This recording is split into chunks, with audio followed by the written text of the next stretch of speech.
Já, velkomin að Rauðaborðinu á 15. Við ætlum hérna seinna í þættunum að tala við Línu Hallberg og Viktoríu Baksínu sem eru innflytjendur og tala íslensku. Og við ætlum að tala einmitt íslenskuna.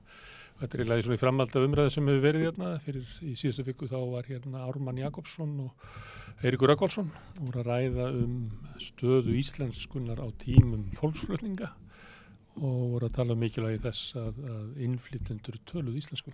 Og við sögum þá í þættinum að við ætlum að taka annan rúmt samskonar þátt en heyra þá í innflytjendum og það er Lína og Viktoría ætla að koma hérna og ræða þá eftir. Mörður Árnason kemur hérna og við tölum saman samfélkinguna, landsþingið eða landsfundur þeirra er að byrja á morgun og þetta er flokkur sem er í svona eins og eiginlega frá upphafi á einhverju svona tímamótum og í leitað sjálfsmynd. Formaðurinn tilvonandi talar að flokkurinn eigi að finna aftur rætur sínar og við ætlum að reyna að skilja samfélkinguna með Merði Árnasyni sem er áhrifamaður inn í flokknum. Og svo ætlum við að heyra í Luciano Dutra. Við höfum heyrt talað við hann áður brasilísk stjórnmál og það er stutt í seinni umferð forsetakosningarnar og spenna í þeim. Heyrum í Luciano hérna eftir en við byrjum eins og annarlega á fréttum dagsins og það er Karl Hlíðin. Hvað er að frétta? Já, það færist svolítið svona drama í mögulegt formannsframboð hans Guðlaugs Þórs fyrir Sjálfstæðisflokkinn. Hann hefur talað það að fólk er ekki ánægt með lágt fylgi Sjálfstæðisflokksins. Þetta er ekki flokkurinn sem hann gekk inn í. Hann vill endurheimta þetta fylgi og Bjarni skýtur það föstum skotum að honum Guðlaugi hafi nú ekki gengið sérstaklega vel sjálfur í Reykjavík. Þannig að þetta er ekki ennþá staðfest en það er að færa smá hiti í leikinn finnst manni. Og maður hlustar á viðtalið við Bjarna og Guðlaug hins vegar. Þetta er svona. Já, það var einhverju voru að segja það að Guðlaug væri að þessu til þess að vinna á móti þú sagðir að gera. Að Bjarni hefði sagt að það verður nokkið víst að Jón Gunnarsson myndi að hætta.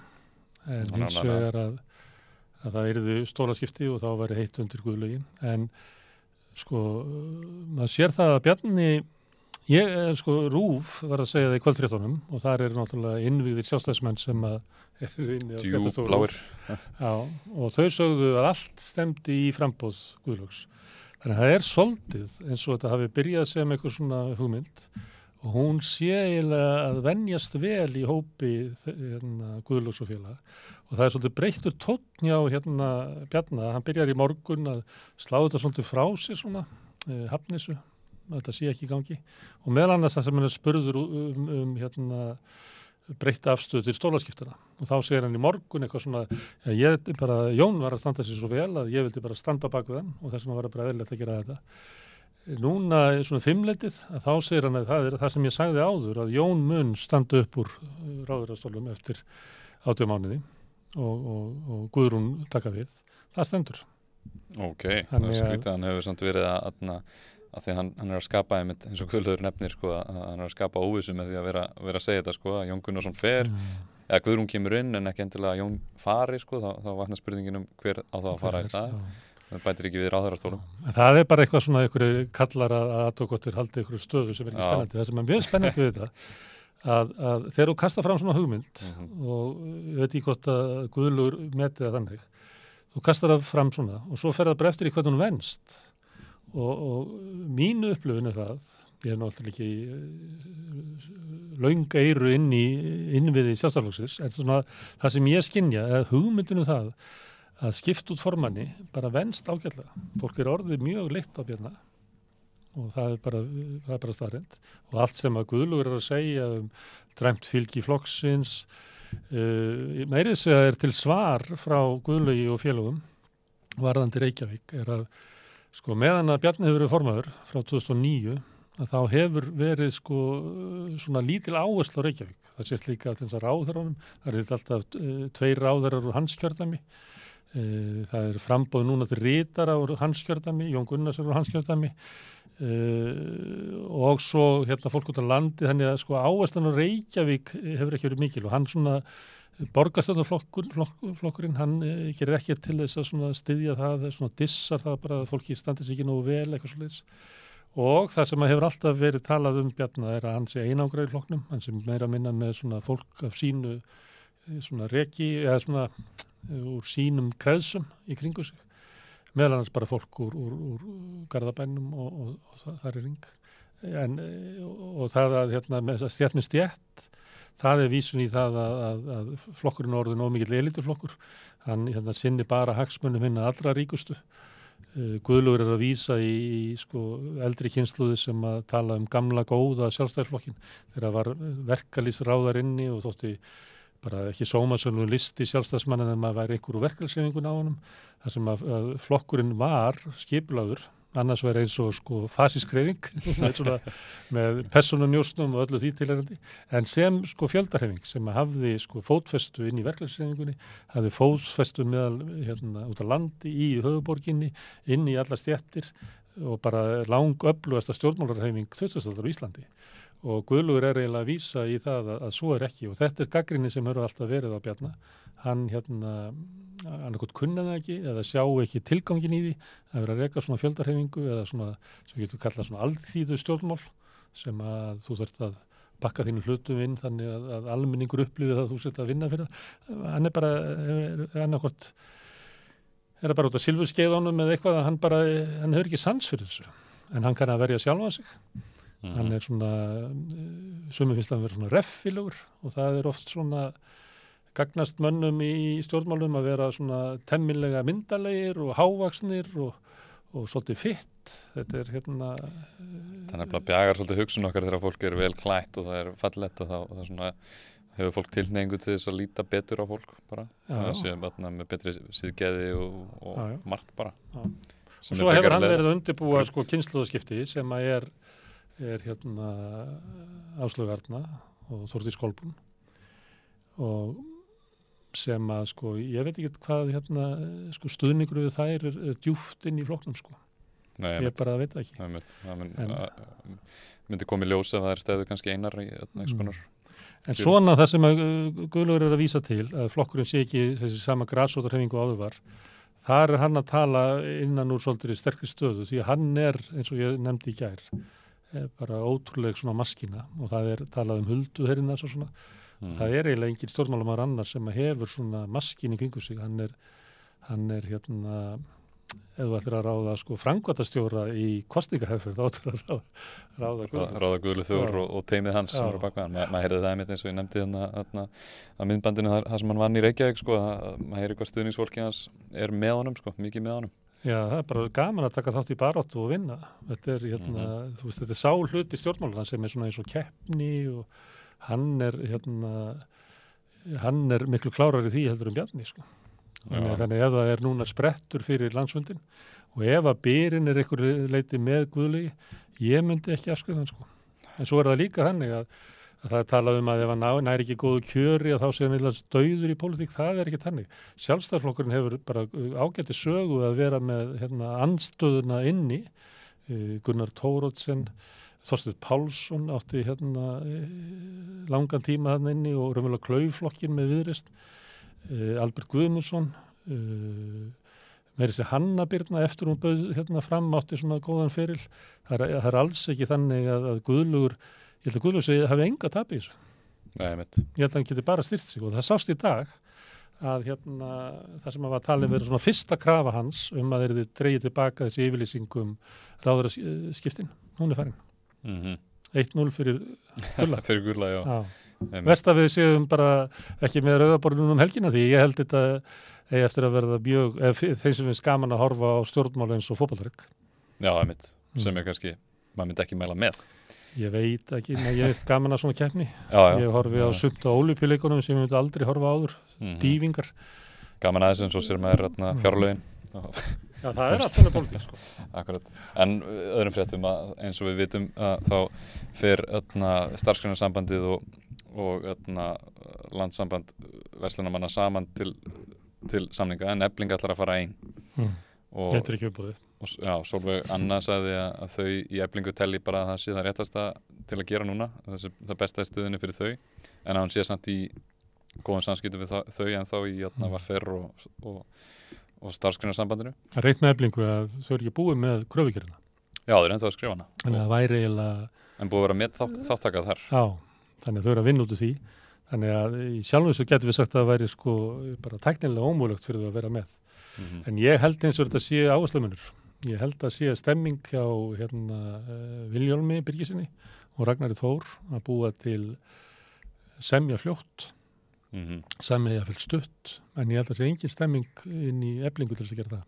Það er fólk sem að þarf bara miklu meiri réttlætisbætur, eitthvað svona að býða og sjá til og þið fáið þennan pening þarna sem að kjörin eitthvað vestniki næstu 12 mánuðina og svo tóku upp samninga.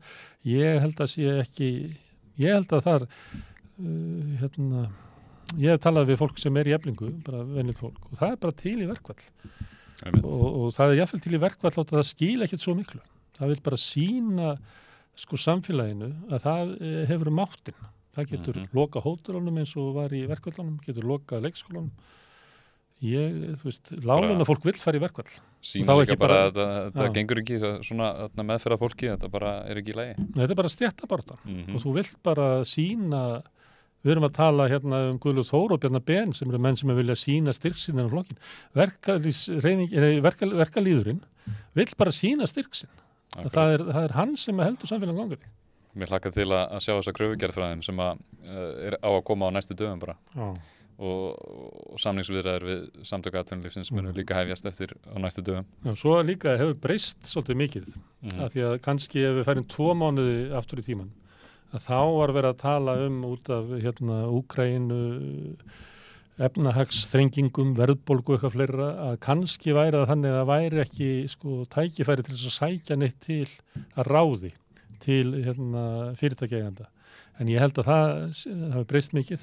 Það er blússandi gangur á Íslandi, það er gríðarleg vöntun á vinnuafli sem að þýðir það að samkvæmt framboð eftirspurn að þá bara aukin eftirspurn að hækka verð og þannig að ég held að sé bara mjög góð tækifæri til þess að sko sækja fram í verkefnisbaráttu.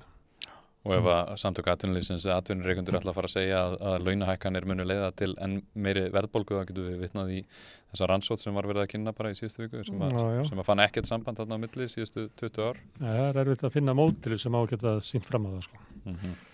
En svo var Samfylkingin að það eru konur frambjóðendur í verkalýðsráð þeirra. Og þar eru Agnieszka Eva Sjokalowska sem var að formaður Eflingar og hún er þarna líka Halldóra Sigríður Sveinsdóttir formaður Bárunnar og Selfossi og þær voru í stjórninni en hún bætist við hún Ólöf Helga hún býður sig fram hún var í VFG, hún var í öðru sæti í VFG í bæjarstjórnarkosningunum í Hafnarfirði svolítið áhugavert, hún tapaði þar komst ekki inn en hún hefur litið á Samfylkingi væri eiginlega vettvangur fyrir andstæðinga Sólveig Rönnu Já, það virðist vera, þau safna svolítið saman hana. Þetta fer í rákvöðin hópurinn í Samfylkingunni, ég veit ekki hvað er stór. Þetta fer alveg óendanlega í taugarnar. Þeim finnst þetta svo bjánaleg staða að Samfylkingin sé að taka afstöðu í þessari deilu og ef hún er að taka afstöðu, að hún taki afstöðu með þeim sko. Sem er fólk sem að, sko, það var styrkleikamælinga á ASÍ þinginu, þau voru með 20 atkvæði, það voru 20 sem að vildu knýja fram kosningar þannig að Ólöf Helga yrði forsetið ASÍ. Það var nú ekki stærri en það. En þetta var svolítið margar kosningar sem Ólöf tappa.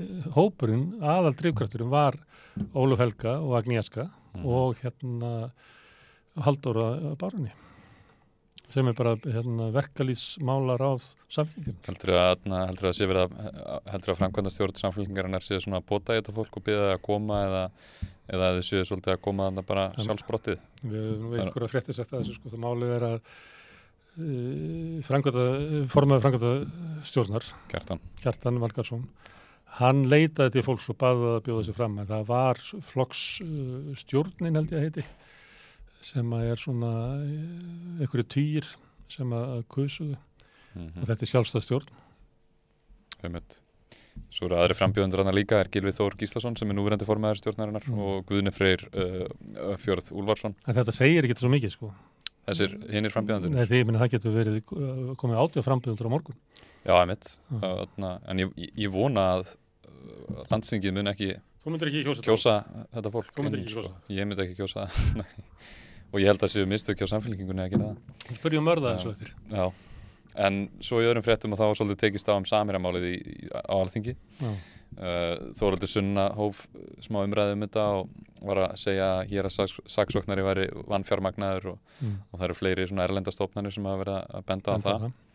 Og Jón Gunnarsson tók ekki vel í það. Hann sagði að þvert á móti þá var hann með alla þá fjárnumi sem hann þarf. Þó að héraðssaksóknari hafi sagt fyrir nokkrum árum að honum skorti fjármagna á málið, Samherjamálið, mútumálið vinnist bara á þeim hraða sem að þau geta staðið undir með því fjármagni og þeim starfskrafti sem þau hafa. Og Jón sagði að það væri spilling ef að ríkisstjórn eða ráðuneyti væri að skipta sér af þessu. Já, sem er bara þvæla, sko. Þvæla, út úr snúningur ykkur. Þetta er bara Samherjamálið, er bara stórt mál í íslensku samfélagi og þingið, og það er alveg augljóst að sko reglur og kerfið á Íslandi er ekki að virka. Til þess að fyrirtæki getur vaxið upp í þessa stærð og verið með þessa viðskiptahætti þar sem að þau hegða þess að bara svo ríki ríkinu. Ef það er ekki pólitískt mál til þess að ræða inn á þingi, hvað á að ræða þarna? Og okkur heyrum við ekkert frá hans sem fundi með frá sendinefndinni frá Namibíu? Hann vildi ekki segja það. Jón sagði að hann vildi ekki gera það eitthvað út eins og það væri trúnað við Namibíu sendinefndina, namibísku sendinefndina. En það er margt pólitískt í þessu. Mér finnst að mætti líka spyrja því af hverju er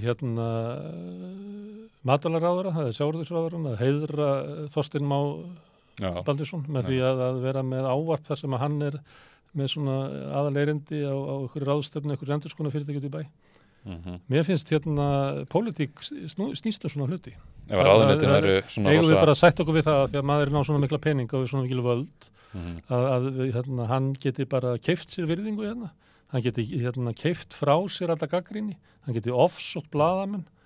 Mér finnst þetta bara þingið á að vera að tala um þetta alla daga. Og ef ráðuneytin eiga að vera að snerta svona lítið á þessu eins og Jón er að tala að þá ættu þau væntanlega ekki að vera að bjóða manni sem er grunnaður það er allt annað að hlutast til rannsóknina.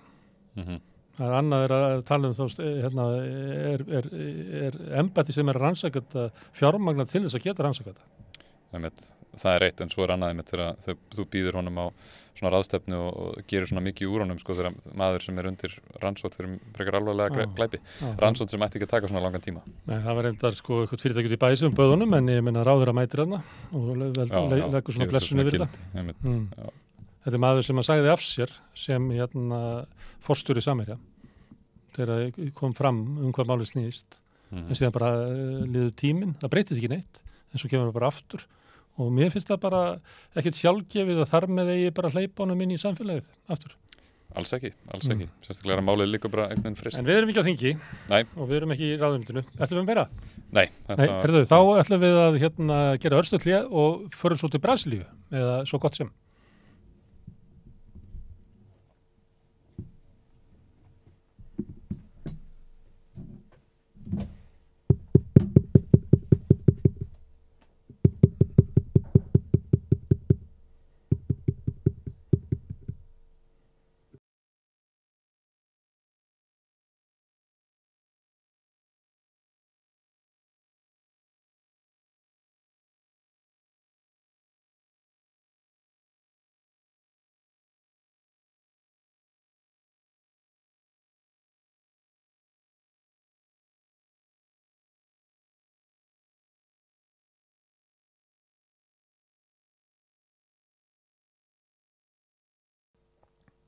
Já, heyrðu, það er stutt í aðra umferð kosningana í Brasilíu, forsetakosningana sem eru spennandi og leiðsögumaður okkar í gegnum þessar kosningar er hann Luciano Dutra og hann mun vera hérna einhvers staðar á öldum ljósvakans.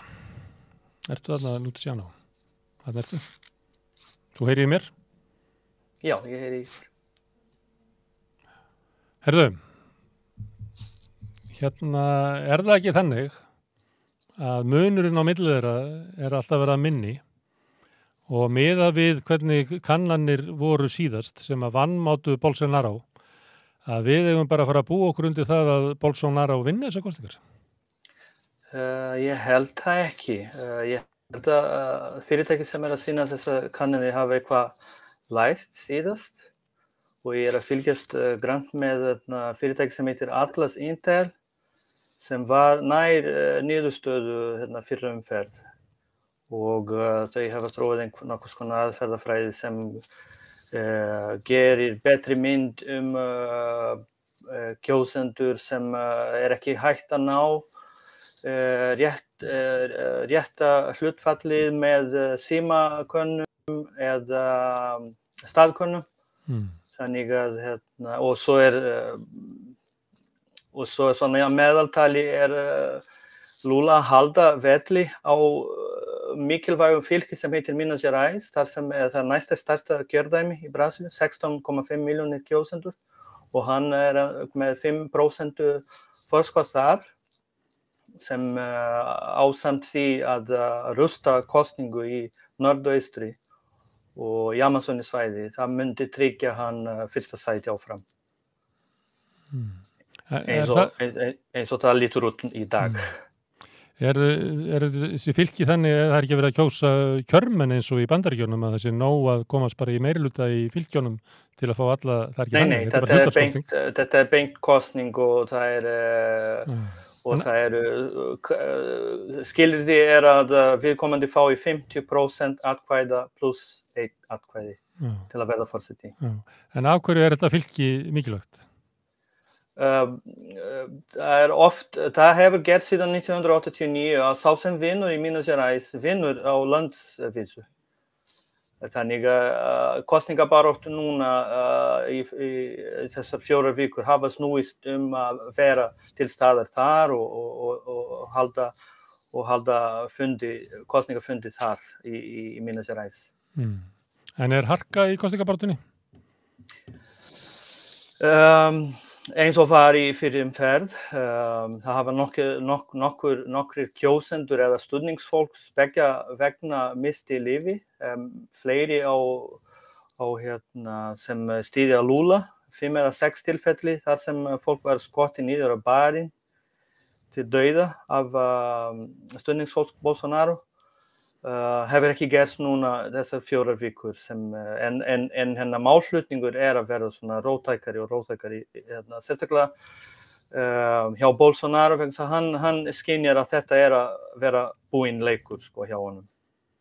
Já, hann þarf að sækja og hann að leita einhverjum djörfum leik til þess að snúa þróuninu við. Og hvað hann að segja við kjósendur? Ef kjósið mig ekki hvað verður þá Brasilia kommunísk? Þetta hefur ekki virkað hingað til, svo núna hann að bara hamra aftur á að þetta verður ólöglegar kosningar eða óréttmætar kosningar og að fólki sitt standi vaktin á sunnudegi og eftir það til að í raun og veru vera með svona 3. umferð í þeirri kosningu sko, sem fólk, maður geti kannski búist við en hversu lengi hann ætla að halda með þessum málflutningi veit maður ekki og hvað fólk hans raunverulega gerir þegar upp staði. Þegar þú segir að sá vinnu sem fær 50% pluss 1 atkvæði, ef það eru mikið, þá eru auðir og ógildir ekki taldir með það? Nei, það bara gild atkvæði. Það eru bara þessi sem fara á annað gott þeirra?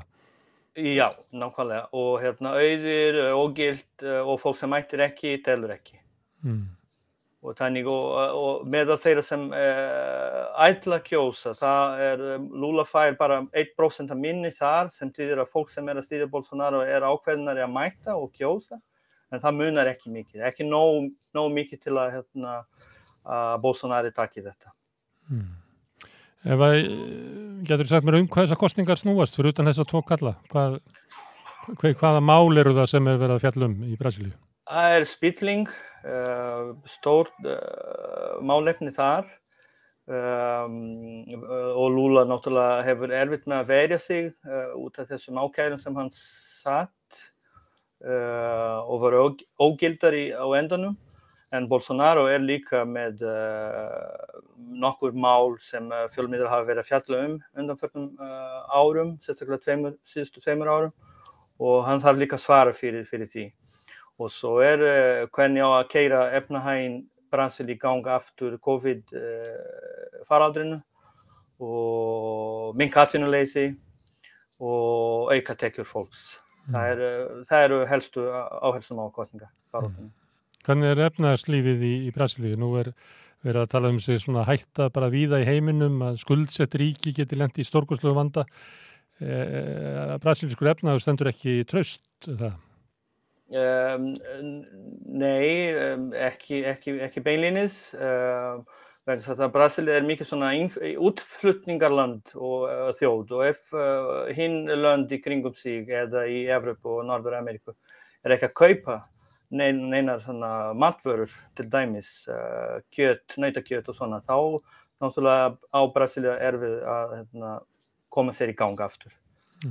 Ok, en þú mátt spá, hvernig fara kosningarnar? Ég held að verða bara mjótt á milli og bara með minnsta mögulega mun og við verðum að bara vakta þessu fram til midnight á sunnudegi á okkur íslenskum tíma, okkur tíma. Talning verður bara hratt, það er bara 2 frambjóðendur núna og þetta eru rafrænar kosningar. Þannig að fyrir midnight ég get lofa ykkur að við munum vita hvað næsti forseti Brasilíu heitir. Ertu með brasilískan ríkisborgararétt? Ertu búin að kjósa? Ég má kjósa en ég myndi þurfa að fljúga til Osloar og kjósa hjá sendiráðinu þar. Við erum ekki nóg margir hér til að mynda kjördæmi. Kjörstað. En þú hefur kosið Lula, ef ég má giska? Jú, ábyggilega. Við fyrir umferð og núna líka. Ertu kvíðinn eða ég skildi gerast að Bolsonaro myndi vinna? Jú, auðvitað maður það, eins og maður var fyrir 4 árum síðan. En ég held að sé ekki mjög líklegt í þetta skipti. Vegna þess að hvernig hann hefur hagað sér í sem forseti. Herðu, Luciano, við bara vonum að þetta fari vel þín vegna á sunnudaginn. Þá 30. október og þá verður kosið. En við ætlum að snúa okkur að öðru fyrirbrigði sem að fara að kjósa og þar bara einn í framboði í Samfylkingunni. Mörður Árnason kemur og segir okkur á Samfylkingunni eftir augnablik. Takk fyrir.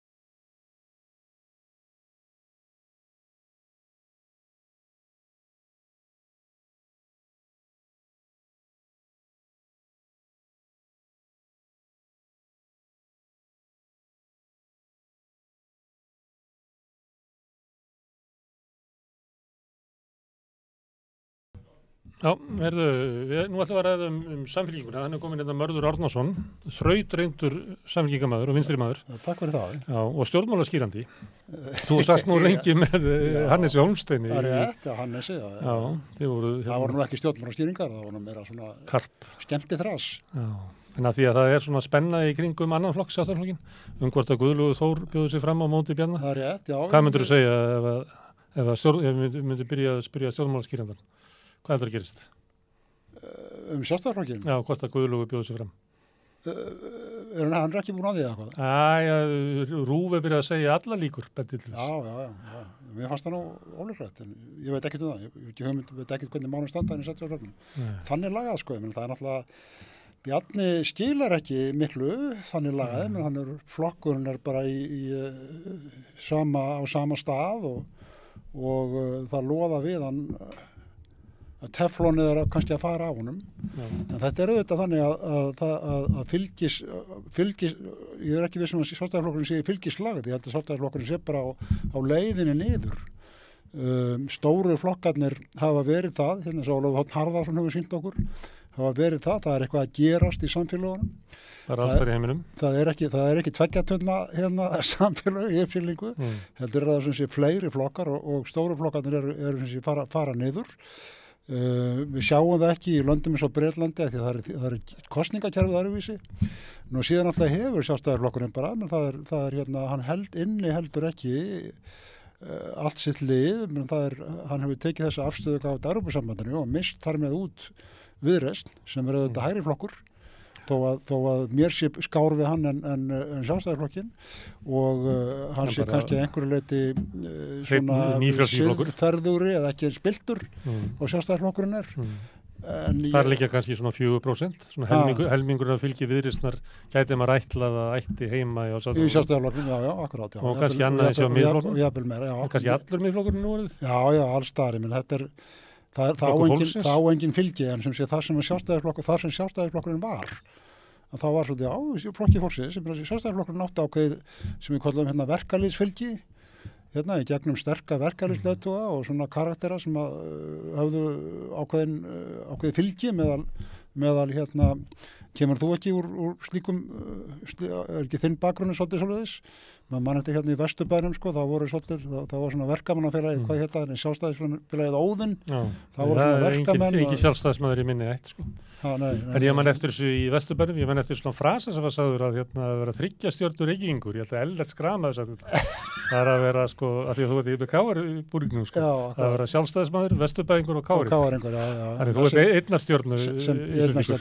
Ég er Vesturbæingur líka, orðin aftur. En þetta er nú sem betur við liðin tíð, því að KR og Vesturbærin erum komin, allavega Vesturbærin komin annað pólitískt en var. Ég skal ekkert segja þetta, og heldur ekkert. Þetta er bara mjög gott að við byrjum á þessu, vegna þess að samfylkingin sem við erum að fara að ræða núna var eiginlega stofnuð sem mótvægi við þennan Sjálfstæðisflokk sem að þú ert að segja að muni aldrei koma aftur. Já, hann er nú 25% sko, með völdans eru þarna ennþá, þó hann hafi ekki jafn ævintýralegt fylgi, hann hafði náttúrulega alveg ofboðslega mikið fylgi hérna áður, maður hugsa sér þetta, menn hann hafði hann með, hvað var hann með, hann fekk einu svona 10 menn af 15 í borgarstjórn Reykjavíkur, hann var með fylgi upp á 35-40% í þingkosningum, hann var alveg örugur nánast örugur með ríkisstjórnarþátttöku allan tíman. Svo þegar maður skoðanakannanir á milli kosninga, þá fór hann yfir 50%. Akkurat, já, það kom fyrir. Þannig að þetta er auðvitað breytt og það er breytt staða líka samfylkingamegin að frá okkur á vinstrikantinum að þá er líka breytt staða. Sá draumur sem við hafðum um 2 turna, eða mér var nú alltaf saman minn turnin, einn turn minn sást okkar með. Mótvægi við stóran sterkan flokk sem geti myndað, eða geti svona samfyllt eða saminað vinstrimenn.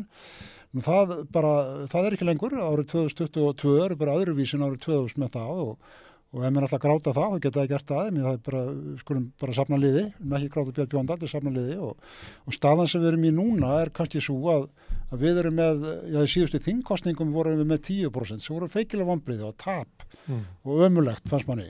Vorum með, þó við fórum, 2% var ekki mikið niður en það var samt 2% og 12% eru 1/7 sko, það voru hérna einn þingmaður að vísu, í raun og veru 2 en þetta var sem sé tap. Nú það má segja kannski að eftir kosningarna þá töluðum við það okkar á milli að þó við verum 10% flokkur í kosningunum þá ættum við ekki að hafa okkur þannig, við ættum að hafa okkur eins og 25% flokkur, eins og svo flokkur sem við viljum vera. Svo þið roggin. Og ég skrifaði grein að svona innlegg í minnstast á samfylkingar þráðinn eða vefinn, þráðinn, spjallið, þar sem ég taldi upp styrkleikana 7 styrkleikar samfylkingana. Svo hefur hún líka 7 veikleika og ég telja það upp fyrir þér bara hratt. Eitt styrkleikin er ekki ofrætt, þannig ég verið að skilja. Já, ok, en ég skal ekki fara, ekki hérna halda langar ræðu. Eitt styrkleikin er nokkuð klár grunnstefna. Við þurfum ekki mikið að fara í grunnstefnuna, hún er til, við þurfum ekki að spekulara í því hvað erum við að gera í þessu og hvað erum við að gera í hinnu. Er það jafnaðarstefnan? Já, það er jafnaðarstefnan. En það er ekki svona hugtak eins og sjálfstæðisstefnan, það veit ekki alveg hvað þetta er? Nei, farðu bara að skoða þessi plögg frá Samfylkingunni, stefnuplöggin frá 1999, það er rauður þráður í gegnum þau allt sem og hann er auðvitað kemur úr, hann er ekki fundin upp bara svona eins og Aþenor hafði Seifs, heldur byggir hann á styrkleika 2 sem er hefð og saga. Við komum hérna úr 2 aðalflokkum með kvennalistanum og reyndar þjóðvaka líka og miklu fleiri flokkum litlum á vinstrikantinum þó að VFG hafi sveikt af leið. Nú verkalýðshreyfingin og það er kannski þriðji styrkleikin, það eru tengslinu verkalýðshreyfinguna og sá arfur sem við höfum þar og reyndar við mannréttindarhreyfingar líka af ýmsu tagi. Fjórði svo þetta alþjóðasamstarf og þessi alþjóðlega viðmiðun sem við höfum, sem eru flokkarnir hérna kringum okkur, sem eru hérna annarkvort aðalflokkurinn í stjórnarandstöðu í nágrannalöndunum eða flokkur forsætisráðherrans. Við erum með hérna, fyrir skömmu voru norrænir forsætisráðherrar allir jafnaðarmenn. Nú er það fallið, nú fer það rætt. Svo dettur, já, það bara eins og hefur gerst á Norðurlöndum fram og aftur. En það var þannig sem sé, fjórir af 5. Og kannski eitt viðbót sem við höfum, og það er hér að þetta vantar eitthvað, þetta er 6. Já, þetta voru 5. 6 kannski það hvað við erum miklu sterkari í sveitastjórnunum, hvað við erum miklu sterkari í nærpólitíkinni heldur við höfum verið á þingi. Við erum með VFG með svona 6, 7, 8 sveitastjórnarmenn, það er ótrúlegt að þeir eru ekki miklu fleiri, en ég held að við séum milli 25 og 30. Fór ekki að segja það, við erum það er bara ákveðin styrkleiki þar og þegar samfélkingin er gild út í eða svona á þinginu, að þá kemur hún strax árið eftir og rís í sveitastjórnum, en það lætur ekki undan og vinnur á meiri segja. Og 7 er kannski það sem við höfum verið að sjá núna undanfarið, og það hefur komið sem sé að nýleiðurinn í flokknum hefur gengið mjög vel. Það er með flott ungt fólk að koma til okkar eða reynda komið til okkar og er að taka völdin svolítið. Mér finnst það að þú kynnti mér nú sem gamlan draug hérna í flokknum, og mér finnst það eiginlega vera mitt hlutverk meðal annars þangað til að ráðist á mig en einhvern tíma verður mér hent út líka að undirbúa eða hjálpa til að ungleiðarnir taki yfir og stærsti og sterkasti ungleiðin er náttúrulega verðandi formaður Kristrún Frostadóttir. Þannig að hann eru 7 styrkleikar, svo eru alls konar veikleika líka, en þegar ég tala þessa 7 styrkleika og skrifa þessa grein, þá var ég að miða við erum með 6 menn á þingi. Píratar eru líka með 6 menn á þingi. Flokkur fólksins sem er 6 menn á þingi, maður tekur nú ekkert eftir þeim, það er bara, maður heyrir ég þeim einu sinni í mánuði. VFG með 8 menn á þingi, aðeins fleiri. Þú verður ekkert varfið þá stjórnarþingmennir er náttúrulega ekki áberandi kannski. Nei, nú er ég bara að tala um stjórnarandstöðu þingmenn nema VFG sem okkur koma við, sem eru svona, við höfum einhver tengsl við. Þó að Viðreisn sé ekki vinstriflokkur, þá höfum við svona ákveðna málefnilega samstöðu með honum í svona lykilmálum. En við höfum í öllum þessum atriðum höfum við styrkleika meiri en þessir flokkar, og þess vegna höldum við áfram. Þess vegna erum við þess vegna förum við nokkuð glöð og kátt inn á þeirra landsfund og mér líður þannig í fullri alvöru. Ég er ekki formaður eða frambjóðandi eða þannig ég þarf ekkert að segja það, en mér líður þannig, leið ekkert vel áramótin. Mér líður þannig að samfélgin sé á leiðinni, það sé eitthvað að gerast, það sé eitthvað tíðindi, það séu hérna hræringar inn í samfélginguna, við séum að læra og breytast. Kristrún skiptir náttúrulega ofsalega miklu máli þar, ekki bara hún, sjálfmennandi ung kona, sterk og gáðuð, heldur líka það sem hún segir og það sem er svona á bakvið hana. Þú tekur náttúrulega eftir sjálfur, sem er sjálfur gamall stjórnmálastýrandi og stjórnmálamaður, þó hafa nú ekki kannski þórað að viðurkenna það hér áður eða verið að það sem Kristrún er að segja, það er ákveðin nýr tónn í því. Hún er að segja, það var nú ennþá eldri en ég, sem hefur fylgst vel með pólitíkinni, hann sagði já, Kristrún, hún er að fara aftur fyrir Blair. Í sem sé okkar tegund af stjórnmálum, í sósíaldemokratismanum, í jafnaðarstefnunni, fara aftur fyrir Blair og finna hérna gömlu gildin og fara í ræturnar og vinna á þeim grunni, en ekki þriðja leiðin láta það ekki trufla sig. Það er svona handan við þá pælingu og mér finnst það mjög gott. Ég er hrifinn af því. Ég var aldrei mjög hrifinn af Blair og leið ekkert ofsalega vel í Blairisman. Líður betur núna. La Fontaine maður. Já, ég var vel að sjóspa maður, franskur sósíalisti. Guð sé minningu þeirra náðugur. Þeir hafa farið eitthvað verst út úr hérna þessari krísu sósíaldemokrasíunar í Frakklandi og maður veit ekki hvað gerist þar, en Jospin sem varð forsætisráðherra og tapaði svo illa fyrir Le Pen eða rétt fekk hann var maður sem ég rætti Jafnaðarstefnan, hún er klár og skýr. Já, hún er. Ég er að segja að maður veit ekki alveg hvað hann þú kannast við sko sjálfstæðisstefnan, hann veit ekki hvað það Já, ég veit að þeir grípa til þess og það oft sem að fólk í kringu samfélkinguna kastar þessu jafnaðarstefnan á þess að maður það getur vísað í hvað sem en maður eins og að þú talar um þessum samstöðuna með Viðreisn og eitthvað fleira, þá það málin sem að samfélkingin hefur sett á oddin náttúrulega Evrópusambandið og svo í bænum hérna það ekki á oddin, en kannski hafa þau verið of áberandi. Við vorum hérna einu sinni ein með Evrópusambandið, svo eru konur fleiri flokkar, það Viðreisn og að hluta til Píratar og smám saman verður þannig að ég held að fleiri kom inn í það, en Evrópusambandið auðvitað ekki sérstakt mál okkar skilur við, það ekki mál sem að maður býr ekki til heilan flokk í kringum Evrópusambandið og fleiri mál eru svona. Ég vissum að margir upplifa samfélkinguna þannig sko. Já. En svo líka mál eins og við erum hérna í borginni með borgarlína, þétting byggðar, flugvöllin burt. Það sem að samfélkingin með svona oft baráttumál sem eru sundrandi mál. Myndirðu taka til það? Nei, borgarlínan ekki verið sundrandi. Það erum að sömu leið í það ekki samfélkingin bara inn í því, það 3-4 meirihlutar og ýmsu dagi sem hafa búið það til. En það sem ég ætla og alls ekki, það það sama að gerast í öllum almennlegum borgum í heiminum.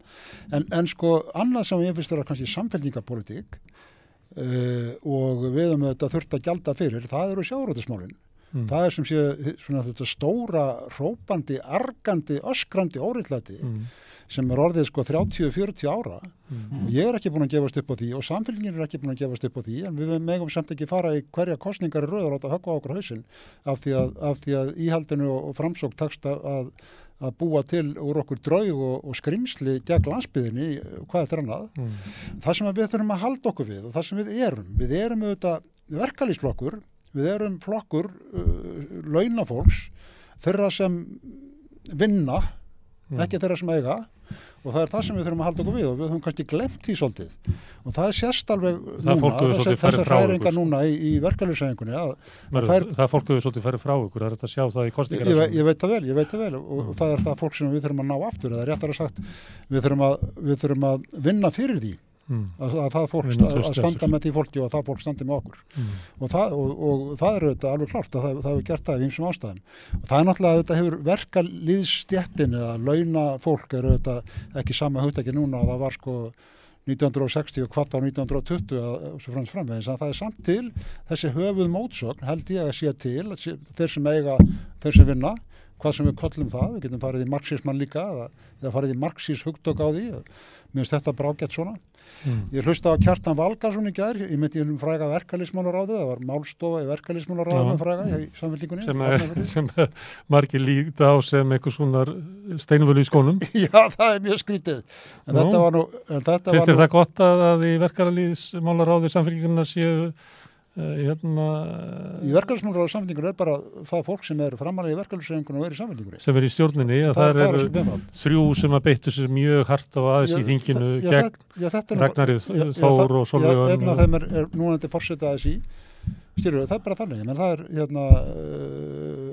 ég hef ekki ef Sólveig Anna væri Samfylkingarmaður sem hún ekki og ég held að hún sé ekki af þeirri pólitík þess vegna hún ekki samfélkingamaður að þá væri hún að sjálfsögðu velkomin og væri kosin í verkalýðsmálaráði 1, 2, 3 En Ólöf Helga komin í framboð það sem ég ætlaði að segja var þetta að Kjartan félagi minn og vinur Valgarðsson Kjartan erindi sem héti með þetta samfélkingin verkalýðsflokkur og það var nokkuð gott erindi hjá hann því hann sagði að lokum sko ég var búin að rekja það sem sé hvernig þetta væri, hvernig sagan væri og þetta að eiga og vinna og svo framvegis og nú sagði hann, já, það sem kannski segir okkur það best að ef að samfélkingin ekki verkalýðsflokkur, hvað þá? Hvað erum við þá? Til hvers erum við þá?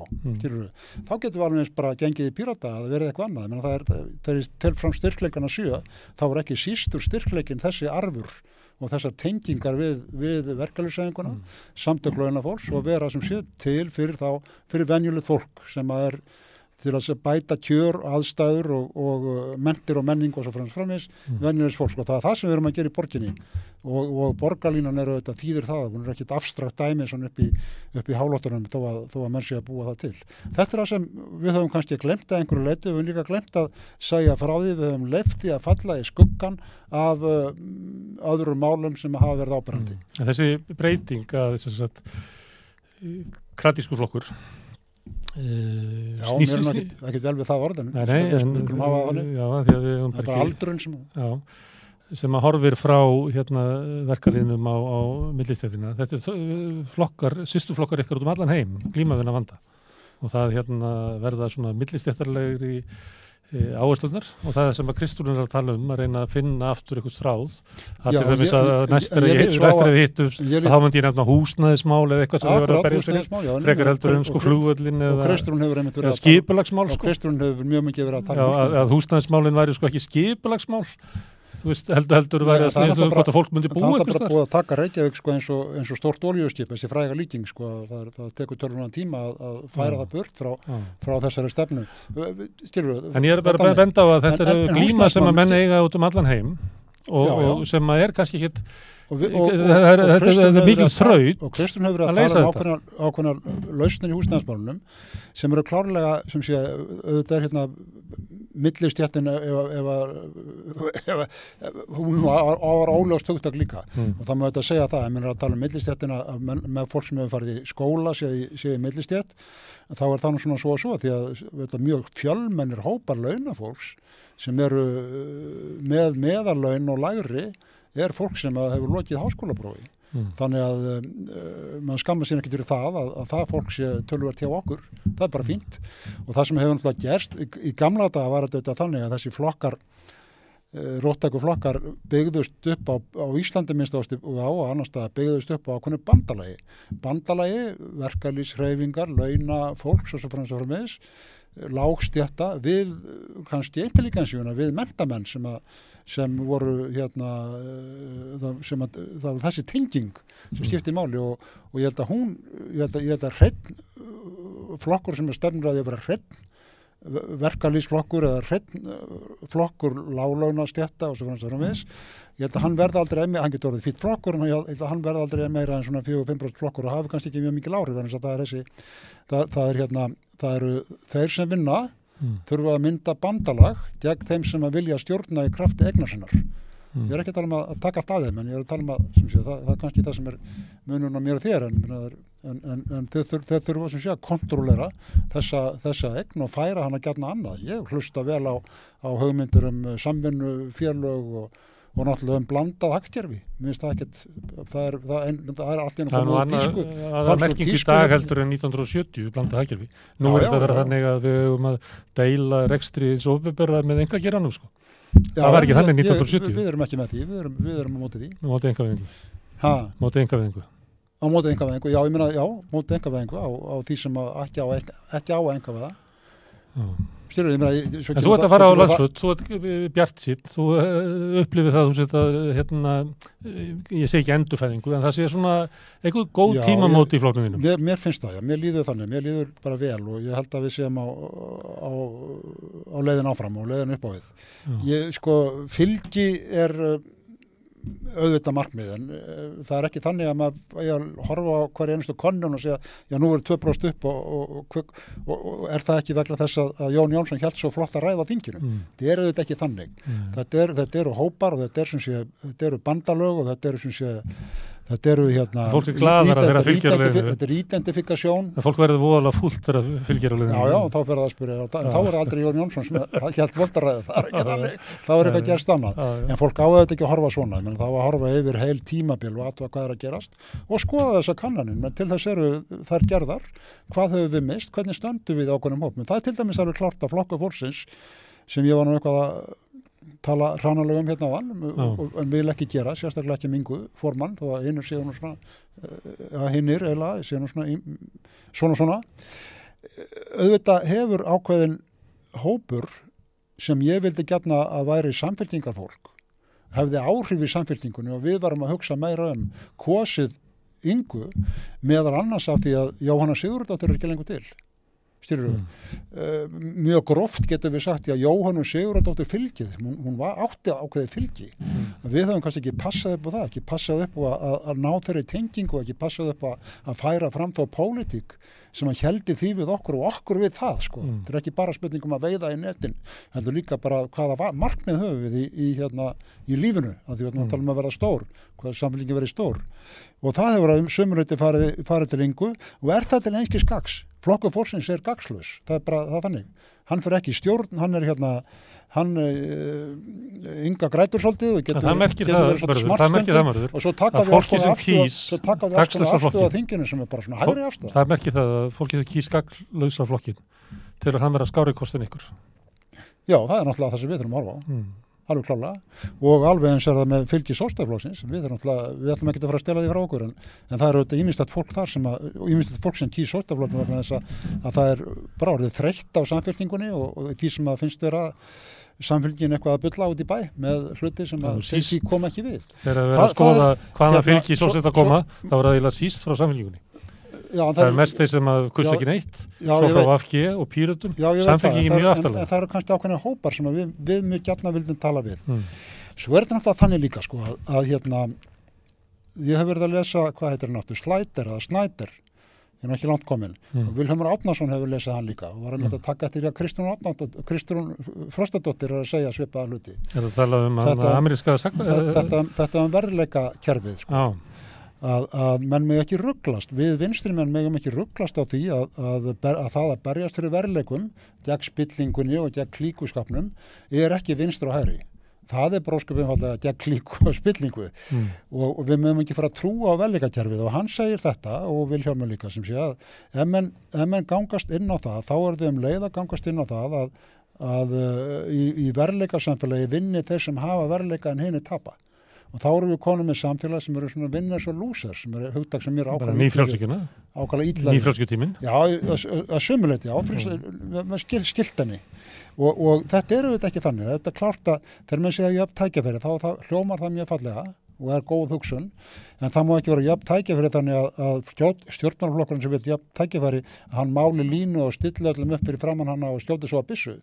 Þannig að við vitum að fólk kemur misjæmt að þessari línu og það er okkar hlutverk að bæta, ekki búið til eina tvera línu, heldur að bæta hag hvers og eins og gefa honum frelsi til þess að rætast. Það ætti að vera jafnaðarstefnan.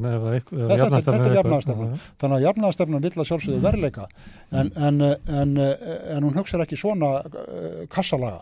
Og það sem þetta gerir, því lýsir hann ágætlega í þessari bók sem heitir Tyranny of Meritism, er það að hún býr til það að þeir sem að vinna þeim líður mjög vel það að telja með það og telja að það sé út á eigin verðleika. Það sé ekki út á fyrsta lagi hefni og í öðru lagi út á það að þeir hafa komið sér áfram með einhverjum ætti með svindli og með verið borður upp af menntakerfi sé búið til handa þeim og við getum talað hvítt fólk og svart og hinn liðin er fyrirlitning á einum fátæku sem hann talar og hinn liðin er fyrirlitning á einum fátæku sem eru þá fátækir vegna þess að það er vegna þess að þeir eru skilið, þeir eru ekki betra skilið. Hvað gera henni fátæku og tapararnir sem ekki er betra skilið? Þeir náttúrulega hætta að líta á pólitík sem eitthvað sem að þeir eru að taka þátt í og þeir taka við mönnum eins og Trump og Boris Johnson. Þannig að þarna hefur sósíaldemókrasían og við vinstri menn gert ákveðin feil sem við þurfum að leiðrétta. Þurfum að fara aftur í grunninn og fara aftur í back to basics. Þú segir að 24% hans Bjarna sé bara toppurinn og hann hefur bara hörna. Hvað getur samfélkingi farið átt? Ég veit ekki, ég held hún ég vil ekki segja henni markmið, en mér finnst eðlilegt að hún sé ég sagði nú áðan, við varum 10% flokkur og hugsaðum eins og reyndum að hugsa eins og 25% flokkur. Markmiðið er kannski ekki að ná einhverju tilteknu fylgi, heldur markmiðið það að geta búið til, geta laðað saman hópa stjórnmálasamtök til í miðju og til vinstri og í miðju skulum við ára það. Þetta samfylkingin þá tenging yfir í aðra flokka núna? Já, ég með alveg hygglust. En ekki með formlegum hætti þannig að við séum að bjóða upp einhverja sameiningaviðræður eða eitthvað að því tagi. Það bara, ef það gerist, þá gerist það einhvern tíma. En að reyna að stilla saman strengina við aðra flokka, við Pírata, við Vinstri-græna þegar þeir eru komnir úr herleiðingunni, við flokk fólksins þess vegna, við Sósíalistaflokkinn sem átti náttúrulega að fá hérna 2-3 þingmenn í síðustu kosningum, klálega. Staðan verið önnur ef hann hefði fengið það. Það væri miklu eðlilegra og þá væri miklu auðveldur að tala líka við Sósíalistaflokkinn, hann bæri meiri ábyrgð þó að hann væri ekki í stjórn og þá væri við að ræða við Sósíalistaflokkinn það hvað hverju munar og hvar getum við unnið saman. Okkur finnst hegðun ykkar í verkalýðshreyfinginni að vera fádæma ábyrgðarlaus. Að styðja eitthvað svona upplaupin og aðeins það er ekki við okkur finnst þetta að vera fullkomið ábyrgðarlaus. Ég segi næstu við því miður, en það er ekki þannig var þetta hérna milli 30 og 60-70. Þá voru flokkarnir sjálfir, verkalýðsforingjarnir og flokkarnir sjálfir að óperar inn í verkalýðshreyfingunni. Menn stóðu fyrir utan voru að telja hérna frá flokkunum. Þessi er kominn, X við þennan, þessi. En þennan mantar hringdi hann, láta hann koma hérna í fljóthættum frá Hafnarfirði á AS-sýtingi.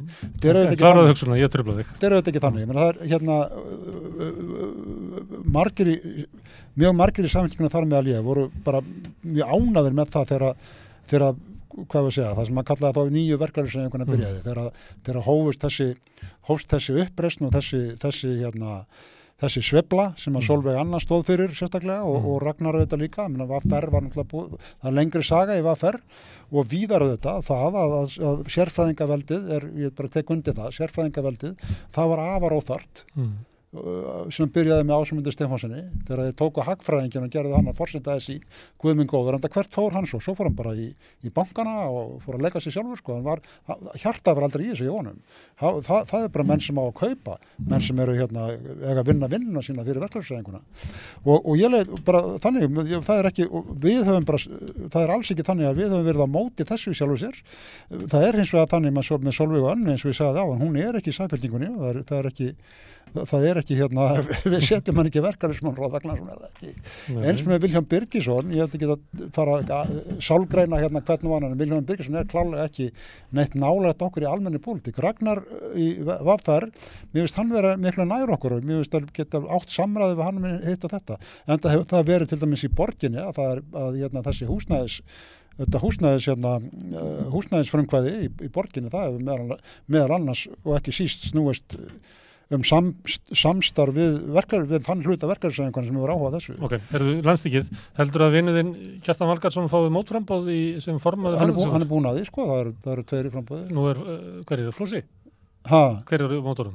Guðmundur Ari Sigurjónsson, Seltjarnarnesi. Það gerist bara í kvöld. Já, það var glaðlegu maður eða ekki? Jú, ágætis strengur. Þú stendur með Kjartan í vinuðinum. Þeir eru búin að vera pólitískir samherjar í alls í langt, nokkra áratug. Já, svona, ég held að við aldrei verið pólitískir andstæðingar, en þetta komið fyrir að bara hann hefur ekki verið það sem ég er og öfugt.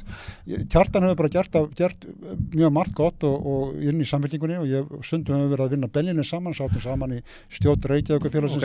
Við fáum ekki að fylgjast með formannskjöri eða varaformannskjöri, þannig að við verðum að horfa á þetta kjör. Hvað snýst þetta kjör? Þetta kjör með formann framkvæmdastjórnar.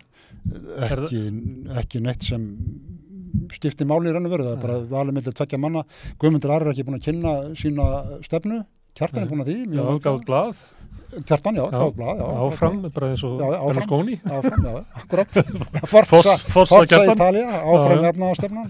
En Guðmundur Ari hefur ekki gert það, menn það þetta kemur upp alls konar óánægja, sérstaklega kannski með mann eins og, með stöðu eins og formann framkvæmdastjórnar, að því að menn vilja ekki tala illa formanninn og varaformanninn eða þá sem eru kjörnir fulltrúar og þá svona hægara. Fyrstu við einhverju stefnu sem kemur? Eða verður þetta landsþingið þar sem að nýr formaður var hildur?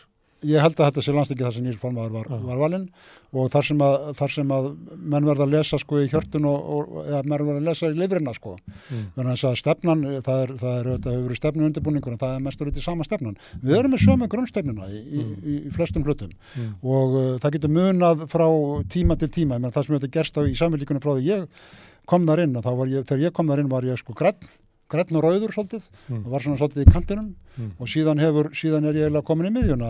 Það er ekki ég sem hefur breyst mikið, minnst það ekki græni parturinn, heldur hefur bara annars vegar samfélagið, hins vegar samfélkingin breyst töluvert. Þú fórst með samfélaginu þegar miðjan færðist til hægri. Já, ég hjálp mér nú alltaf að reynda að halda mér með fótum og höndum í miðjuna, en það bara miðjan færðist. En það gerði það náttúrulega allir og þar að meðal ég, en ég er nú komin aftur á róttakara línu. En ég er jafnaðarmaður, ég er ekki byltingamaður, ég ætla ekki að gera byltingu, láta að vera framvarasveit verkalýðsins og gera byltingu blóðuga eða ekki blóðuga. Þeir sem eru vinstramegin við sósíaldemókratana. Með alræðuriga ekki hægt að segja enheitslisten eða rautt í Noregi þetta séu Mélenchon í Frakklandi Corbyn þetta byltinga sinna VFD svolítið eins og það var Mélenchon í Frakklandi við ekki mikla mætur á honum það er alltaf bara populismi í Mélenchon og það er nú kannski þessi rautt og enheitslisten einhverju leyti en þeir eru þetta sömuleita fiskjagruggu vatninu og sömuleiti má kannski segja hlutverk þeirra hefur verið að halda stjórnarflokknum vinstri stjórnarflokknum við efnið ég hef ekkert að móti því menn hins vegar mér kannski fundist vanta að þeir segja ekki, þá líka við VFD áður og sósíaldemókrata núna, segja ekki hvar á að enda, er það byltingin, er það sem við hugsum okkur hérna, að sé samfélag þar sem við reynum ásamt verkalýðshreyfingunni að kontrollera kapitalismann og reynum að gera það líka með alþjóðastofnunum eins og Evrópusambandinu eða erum við bara að spá svona fram á næsta árið. Ég meina stjórnarflokkur eins og Samfylkingin og jafnaðarflokkurinn á Norðurlöndum, etc. að þeir verða að vera ábyrgir. Þeir geta ekki hlaupið bara eitthvað og eitthvað til þess að ná í atkvæði. Bara taka hverri Það er ekki ábyrgt það er ekki ábyrgt að ýta undir yfirtöku auðvaldsins með nýfrjálshyggjunni eins og þessum okkar hafa gert. Það er ekki ábyrgt. Tek undir það. Og eftir vill hefur Samfylkingin gert einhvern slíkan feil og ég samt ekki þú verður að benda mér á hann. Það er ekkert sérstakt dæmi það. Menn voru hallir undir Blairismann eða réttar sagt undir þriðjuleiðina og það sem að þetta hérna þriðjuleiðina var þýsk, ensk, fransk og hún var auðvitað svar við ákveðinu stöðnum. Nú ég er ekkert alveg búin að afgreiða hana. Ég meina ég er eins og Jospin sagði, ég tel að markaðurinn sé góður verkamaður en ekki góður húsbóndi sé þannig og hann geti, og það sé ýmsar lausnir sem að markaður sem sjálfsagt að fela markaðnum en það verður að passa það verður að passa upp, það verður að hafa dómar á línuverði. Mörður, við svona taka þetta samtal seinna, það sem að þú ert byrjað saman sósíaldemókratinn og sósíalismann af því að við ætlum nú bara að tala hátíðina ykkar sem er landsfundur sem er framöndan. Ekki alveg ljós hvaða munur á því. Ég kalla mig til dæmis sósíalista, kannski ekki alveg eins og þú kallaði sósíalista en ég var í Frakklandi og er svolítið undir áhrifum frá Frakklandi og Frakklandi heitir ennþá Partí Sósíalist. Já, hann er minn en Samfylkingin. Núna, já, hann var með einu sem var stærsti sósíaldemókrinn í Evrópu. Hann er í stórkostlu vanda. Hann er í miklu vanda, já. En það eru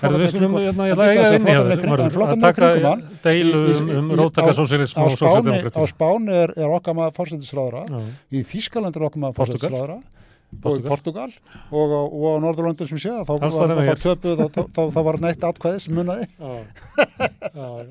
Við tökum þetta samtalið seinna en farðu nú á landsfund og skemmtu þér, það er skaman á landsfundum eða ekki? Já, feikilega með þínu samherjum. Feikilega gaman. Gangi ykkur bara vel. Takk.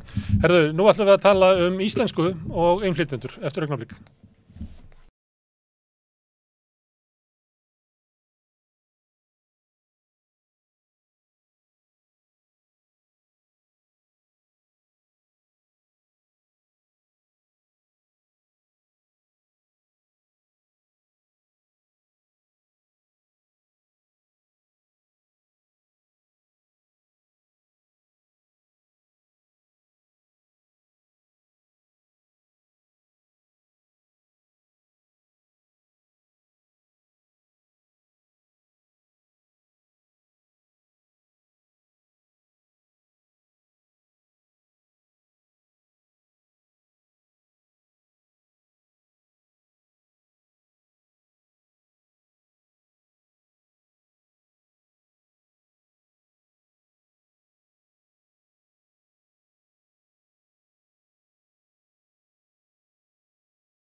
Já, velkomin aftur. Það eru komnar hingað Lína Hallberg og Viktoría Baksína.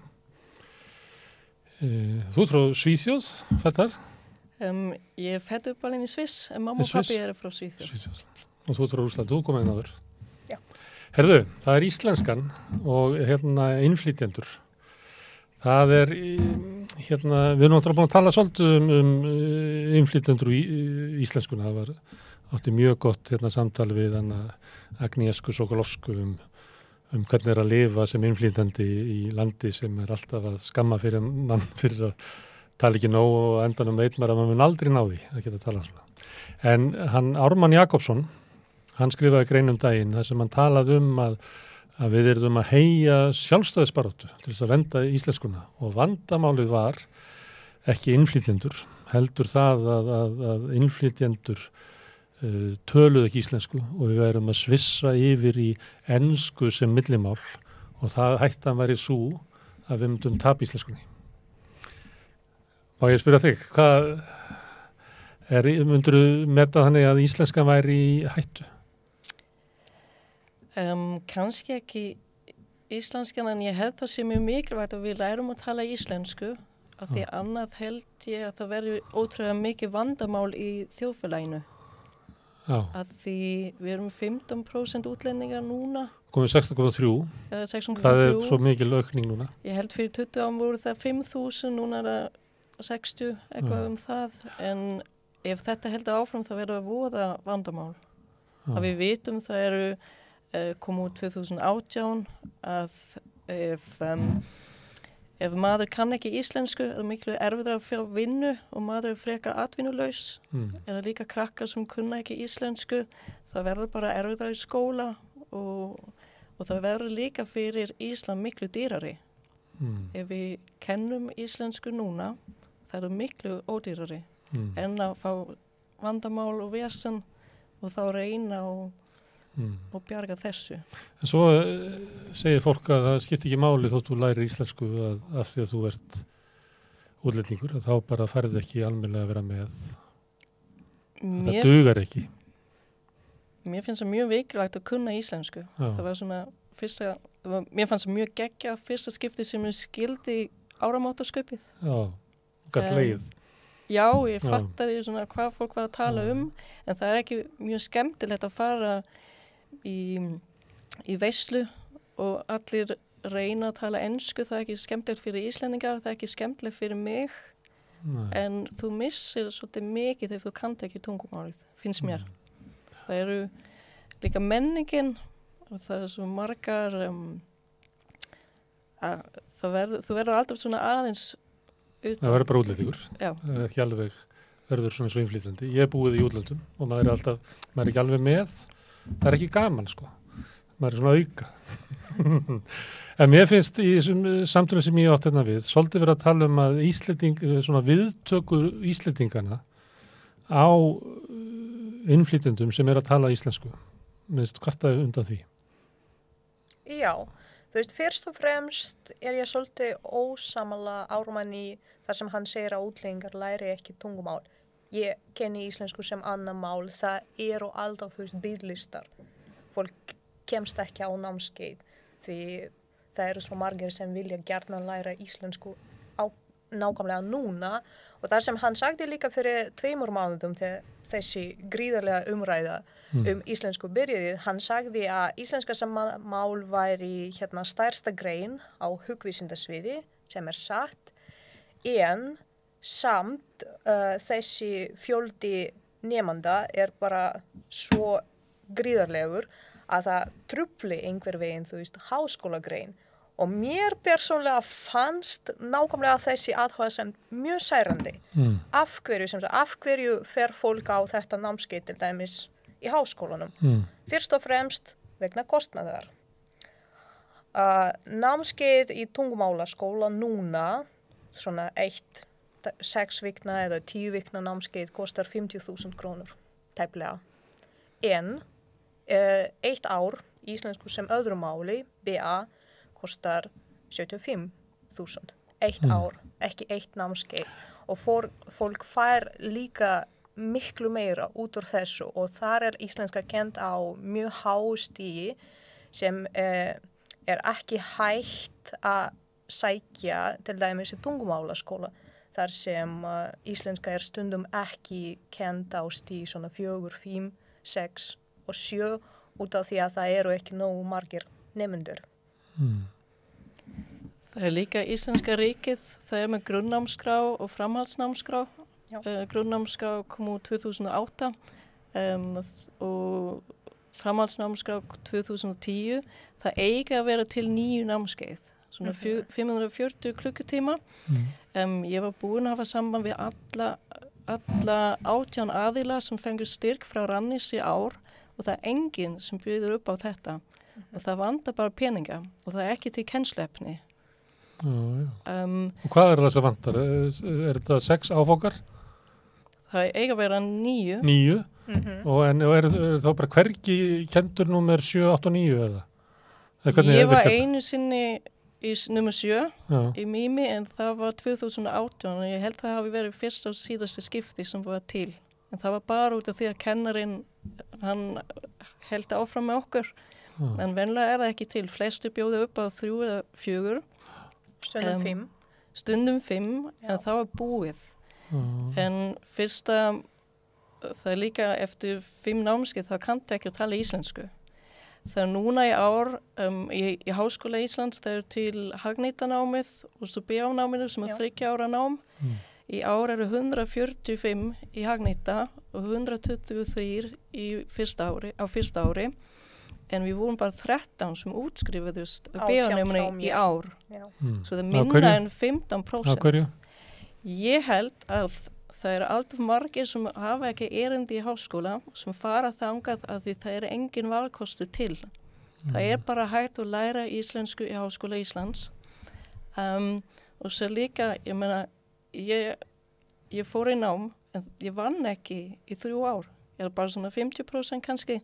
Það fólk hefur ekki efni á að fara á 3 ár í námskeið. Þú menar að það að læra íslensku sé svo mikil vinna að þú gerir það ekki með fullri vinnu. Þetta meina það? Þú þarft að fara í háskólanám og það bara mánudögum til 5 dögum milli 8 og 3 eða eitthvað slikt. Svo þá áttu bara að vinna kvöldið þegar helgar og það verður bara svolítið erfitt. Það hægt að bara taka 1 námskeið. Það fullnám væri 30 einingar, það hægt að taka 5 eða 10. En já, það vinna minna. Af því það ekki fjarnám, þú bara að fara í háskóla. Og þá við líka mismuna fólk, af því þá má fólk frá Akureyri eða Egilsstöðum. Ísafjörði. Já, hvað fólki þar að læra íslensku. Við vorum líka að tala ríkisborgarrétt. Já, bara rétt áðan. Og þá áttu að fara í íslensku próf, en það eru ekki til kennslubækur. Við vitum ekki einu sinni hvað kröfunar eru. Jafnvel engar svona leiðbeiningar almennt til dæmis. Leiðbeiningar snúast fyrst og fremst kannski að nefna helstu þemu sem fólk þarf greinilega, þú veist, að vita til dæmis svona fjölskylda eða ágamál eða, þú veist, að fara í búð, að fara til læknis eða, þú veist, leiðbeiningar hvers konar málfræði verður partur af prófinu. Það ekkert slikt í boði. Veist ekkert fyrirfram? Getur ekki séð gömul próf eða?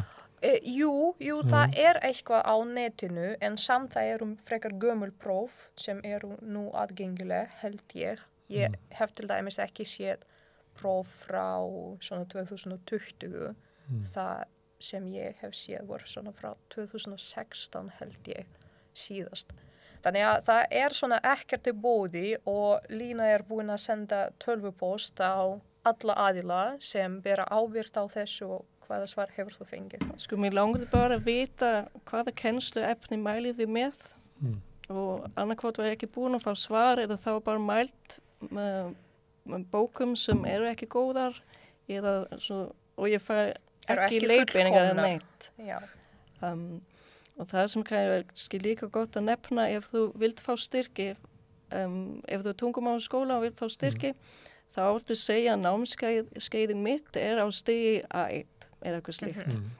En vandinn Þetta hefur aldrei verið rannsaka. Við Já. veitum ekki hvað A1 er. Þetta snýst evrópska tungumála ramma og til dæmis ef fólk að læra þýsku, það hægt að sækja sem sagt þetta skjal á netinu og þetta venjulega svona 100, 200... Ég held þessi franska útgáfan sé 297 blaðsíður. Já, og það hægt að sjá bara allan orðaforða sem þú verður að kunna ef þú ert að fara... Öll þessi 9 stig eða bara fyrsta stig? Nei, bara... Það eru 6 stig sem sagt A1, A2, B1, B2, C2. Það allt öðruvísi en þessi grunnnámskrá og framhaldsnámskrá. Ef þú búin með 9 námskeið, þá væru á stigi B1 og kannski smá B2. En það ekki fyrir en á C1 sem þetta reybrennandi og með góðvalda svona töluðu og skrifuðu. Já. En það að segja það að skilgreiningin á fyrsta stíi og svona, að hún ekki almennilega til? Hún ekki til. Nei. Og svo þar á ofan að þá enginn að kenna upp fyrir 5? Sko, tungumálaraminn á Íslandi var ekki rannsakaður vel. Þar sem til ein blaðsíða tungumálaramman, þar sem talað sjálfsmat. Þannig að þú getur kannski lesið þessar hvað þetta? Eru þetta lýsingar á stígum eða? Já, það svo 5 þættir sem þau átt að kunna, svona lesa, skrifa, hlusta, tala og samskipti. Já. Og þá getur sagt ég skil auðvelda setningar og þá ertu kannski á stígi A2 eða eitthvað slíkt. Já. En lærða áramótasköpinu þá ertu í 8. stígi. Það eru kannski svona aðeins herra en við vitum ekki hvað það hefur ekki verið rannsaka, við vitum ekki fyrst 1000 orðin sem maður þarf að læra og þannig að líka bækurna sem eru til, það svona, ég myndi segja það bara fólk sem svona, þetta virkar kannski, en það ekki neitt sem hefur verið rannsakað. Það til dæmis íslenska fyrir alla, eru 4 hefti,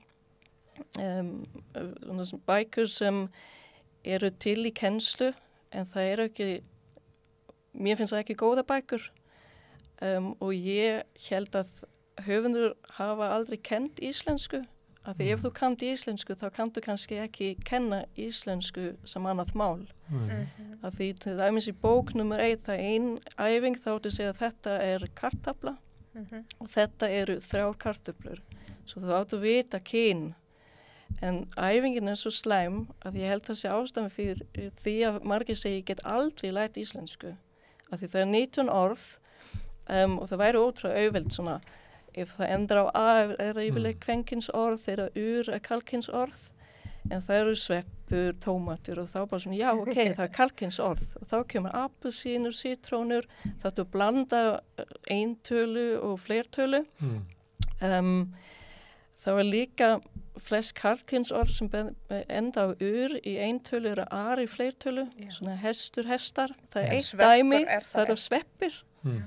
Og það sem ótrúlega svona mæs og kál og veistu að hverju kál og mæs má ekki vera í... Þannig að bækunar eru óþarlega erfiðar. Já. Það komast í gegnum þér. Og ég meina, hvernig segir þetta kál og en þú getur ekki sagt þetta 3 kál.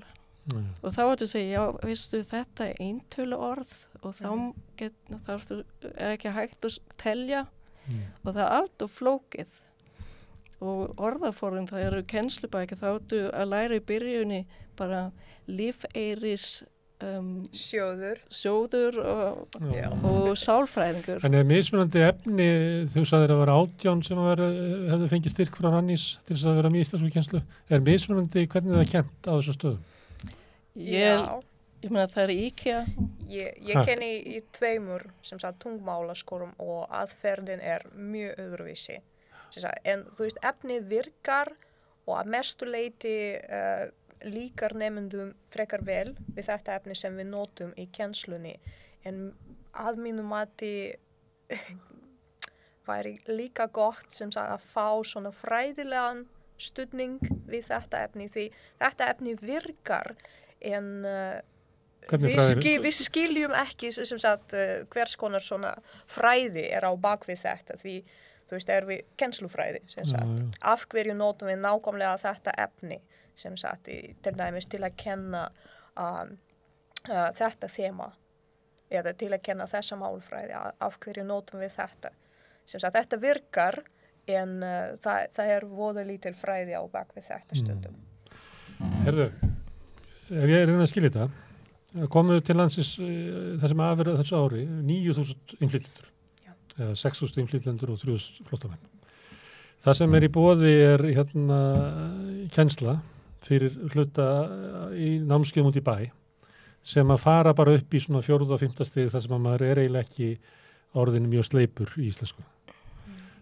Hinn kosturinn það að fara í háskólan þar sem maður eru kannski 100-130 sem komast inn, en hvað það 3 eða 5 sem að útskrifast? Það voru 3 í februar og 10 núna í sumar. Þannig það ekki í boði að læra íslensku þannig að maður sé góður í henni á Íslandi. Þið eru eiginlega að segja það. Hvað er maður að gera það? Þetta mikil vinna, þú veist, þótt maður sé til dæmis í háskólanámi, þá þarf maður samt að leggja mjög mikið í þetta nám. Þannig að það kannski engin svona auðveld leið að læra íslensku. Þetta snýst mjög mikið áreynslu. En samt ég held að Ármann sé formaður málnefndar eða eitthvað svona sem á að hann að segja það að vandamálið séu innflytjendur og að þeir læri ekki íslensku. En við erum ekki með kerfi til þess. Við erum ekki með kerfi. Já. Það ekki til bækur. Hvað til dæmis? Það eru skýrslur, alls konar skýrslur þetta og Lína var mjög góð í því að benda fólki á þetta sem sagt. Hér skýrsla, hér eru lög, af hverju ekki fylgt þeim? Ég með svona baráttu byrjaði í maí, en það byrjaði raun og veru ég fór í háskóla til að læra íslensku og það var námskeið sem heitir kennsla íslensku sem annars máls og ég kvartaði svolítið mikið að það væri ekki til bækur og þá sagði kennarinn, já, hverju skrifuð þú ekki þessa bók? Og ég bara svona, ok, ég má ekki kvarta og ekki gera neitt, svo ég byrjaði að skrifa bók, eða svona handbók íslensku sem annað mál og lokaríkarinn minn í háskóla var af hverju ég að skrifa bók og hvers konar bók þetta? Og þá þurfti ég að hafa samskipti við menntamálastofnun og eitthvað slíkt. Og núna þegar var í november, það var í íslenska kennslu fyrir útlendingar undir 4 ráðuneyti núna. Og fullorðna fólkið undir vinnu og félagsmálaráðuneytið.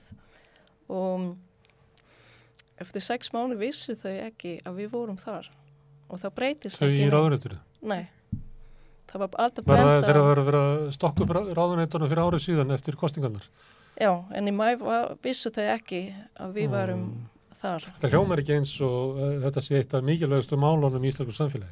Alls ekki. Og það enginn sem sérfræðingur og hann sem vinnur hjá Rannis, hann hefur ekki skilningu og ekki græna glóru íslensku sem annað mál. Manstu auglýsingu sem við lásum í maí? Hvenær var þetta? Í sumar? Það var leitað að lektor og þá sen svona, ok, þú ætti að vera með doktorskráðu í íslensku sem öðru máli sem ekki einu sinni til í háskólanum. Það ekki hægt að ná í þessa doktorskráðu? Nei, það ekki einu sinni meistranámi í íslensku sem öðru máli, bara BA. Og svo fer maður, þú veist, í þýðingafræði, í bókmyndafræði, í málvísindi. Og það besta var það þarf að tala góða íslensku. Og það gengur ekki upp, þú ert með doktorskráðu en ég veit ekki. Þetta var mjög skrítin auglýsing og við erum búin að senda tölvupóst á aðila sem skrifuðu sem sagði þessa auglýsingu og við höfum fengið mjög svona klísjukenn svar.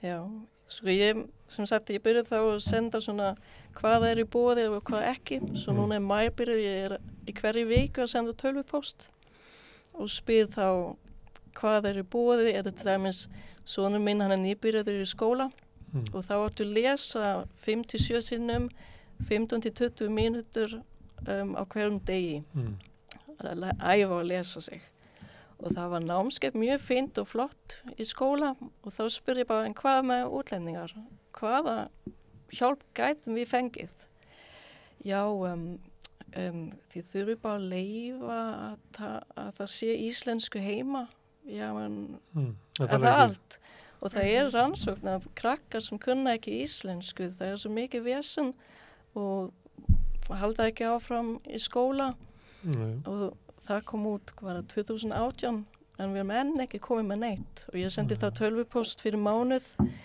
hvers konar stuðning gæti ég fengið. Ég ekki búin að fá svar.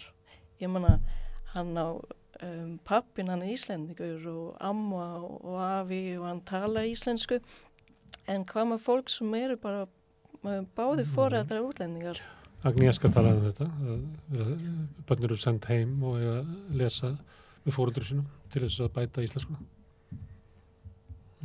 Foreldrarnir geta ekki stutt í því. Nei, skilja kannski ekki. Skilja ekki og hún talaði nú svolítið að hún væri bara hrædd að smita sínum þykka pólska hreim á barni. Það væri eiginlega betur einhver annar gerði þetta. En það var ekki stuðningur í skólanum. Nei, en það væri kannski auðveldari eða ódýrari sem sagt að af hverju ekki einn kennari. Þá til dæmis, ég fætt upp bara í Sviss og ég var útlendingur. Í Sviss fyrir 1 ár í leikskóla en það sem ég var útlendingur þá byrjaði ég ári á undan. Svo ég fór 2 ár í leikskóla.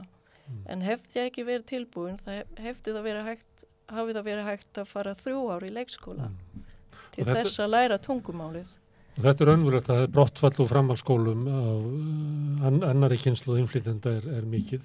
Ég var að tala hérna við Gylfa Sóega sem prófessor í hagfræði.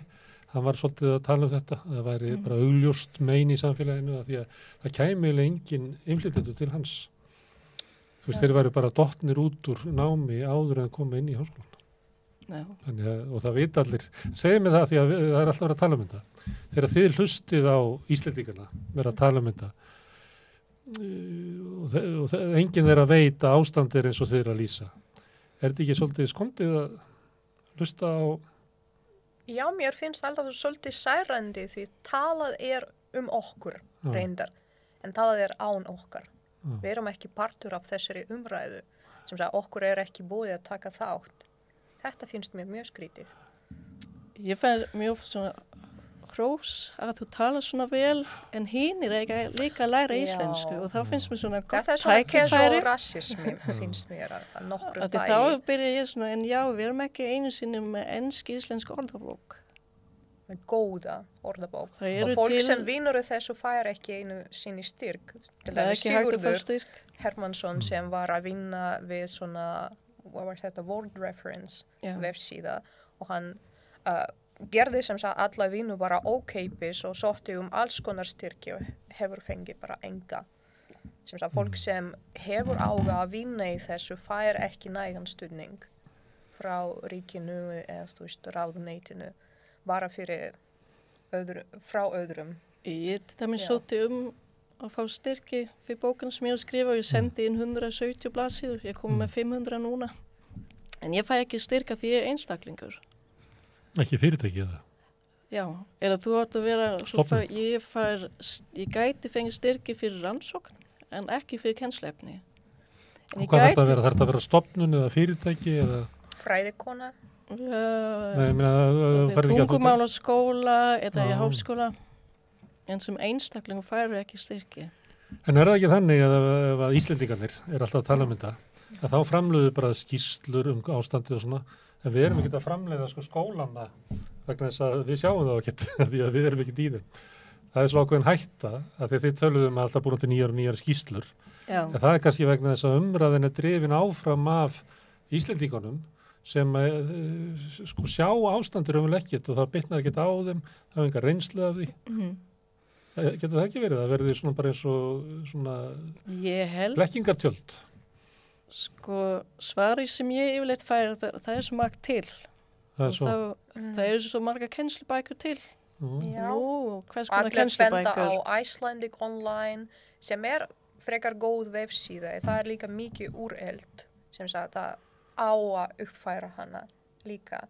Sem sagt þetta gott tól kannski til að byrja með. Þetta líka ókeypis tól en samt. Það líka mikið úreld. Það má bæta alltaf. Icelandic Online frá háskólanum og það svona rafræn sem við gæti lært íslensku. Ég notaði það aldrei að ég vissi ekki að það væri til og þegar ég byrjaði þá var fyrst að það ekki 4 það var of auðvelt. Þegar ég byrjaði það voru þar 5 áfangar, núna eru þeir orðnir 4, já.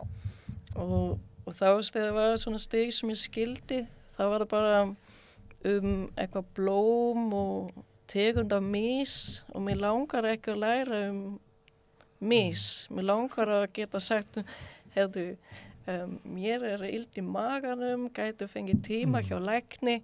Ég þarf eitthvað sem gagnlegt og ekki læra fjöll. Það líka skemmtilegt og mikilvægt að læra menningu, en það vandar þetta svona ótrúlega auðvelt. Praktist úr það sem þið þurfa að nota. Samskipti við leigusalan. Mér finnst það ótrúlega leiðinlegt að lesa svona komment þegar það kvarta útlendingar eða ég get ekki farið og panta mat niður í bæ. En Íslendingar vilja ekki vinna þessa vinnu, en fólki sem þar fær ekki tækifæri til að læra íslensku. En það væri frekar auðvelt, ég meina, þú þarft að kunna ávexti og bara mat, orðaforðina matur, en það væri ekki ótrúlega flókið og búa til bara námskeið fyrir þetta fólk. Það væri bara betri eftir viku í því að vera í einföldu starfi við að bjóða þennan matseðil. Þú veist, það bara myndi strax sína bata að bara mjög skömmu tíma. Af því að þú hafði að tala að kenna bara þess að þarf að kunna til þess að sinna starfi. Já, það byrja bara með því að þú segja góðan daginn og eitthvað takk fyrir og ég mæli mér. Það ekki ótrúlega flókið. Hvað gerum við í þessu? Hvað eru kröfunar? Hver býr til kröfunar? Já, sem sagt, fyrst og fremst á að svona þróa þennan tungumála rama og kannski bara skilgreina hvað svona held ég núna. Já, hvað svona kunnátt á færni. Þurfu ekki innflytjendur að segja, sko, það vantar þetta. Já, það vantar þetta. Það vantar hann að 7., 7. og 8. Já, við þurfum að þróa kennslubækur, við þurfum að rannsaka betur hvað þurfum við að læra fyrst. Af því líka þess að, til dæmis íslenska fyrir alla, bók nummer 4 eða bók nummer 3 er miklu flóknari, hvað sem varða málfræði nummer 4. Það gengur ekki upp. Eða eins og eintöluorð, þú mátt ekki nefna eintöluorð í viku nummer 2. Það er bara allt of snemma. Svo við þurfum að rannsaka bara íslensku sem annað mál. Við þurfum að vera með kennslubækur. Það þarf að koma inn fjármagn og mér finnst ríkið á að sjá til þess að það séu til nýju námskeið. En þá á ríkið líka að koma með, á stig nummer 1 á að vera þetta og það á að vera til að minnstakosti eina góða bók. Og það þurfa að vera bækur sem eru hægt að nota í kennslu en líka hægt bara heima. Það fólk sem hefur ekki tök á því að koma til Reykjavíkur eða þá að vera eitthvað rafrænt. Ég veit ekki hvað það á að vera ókeipis. Mér finnst það allavega að hluti til kannski, en ég er ekki með kröfur að ég ætla að vinna minna, eitthvað slíkt, en það sé ekki krafa að sé íslensku kennsla í vinnutíma. Það væri draumur. Og draumur, en fyrst og fremst þurfum að gera allt að það væri hægt að vera með svona kennslu. Af því við erum bara með ekki neitt. Það vantar líka íslensku kennara. Það vantar efni, það vantar... Já, hver og einn getur sagt ég er íslensku kennari. Af því það er ekki til neitt sem það er ekki starfsheiti sem heitir íslensku kennari. Fyrir með annað mála? Nei. Þannig þarf ekki að vera kennari til þess að... Nei. Þarf það að kunna íslensku að einhverju liti? Já. Svo það er ótrúlega, og ég held að sé það sem sé vandamálið, að margir halda að það sé eitthvað til en það er bara ekki til. Og líka fólk sem í mikilvægi stöðu þarf í raun og að kunna eða þekkja þetta efni, en það er bara... Þekkja hvað efni? Þú þarft að vita hvernig það er að kenna íslensku sem annað mál.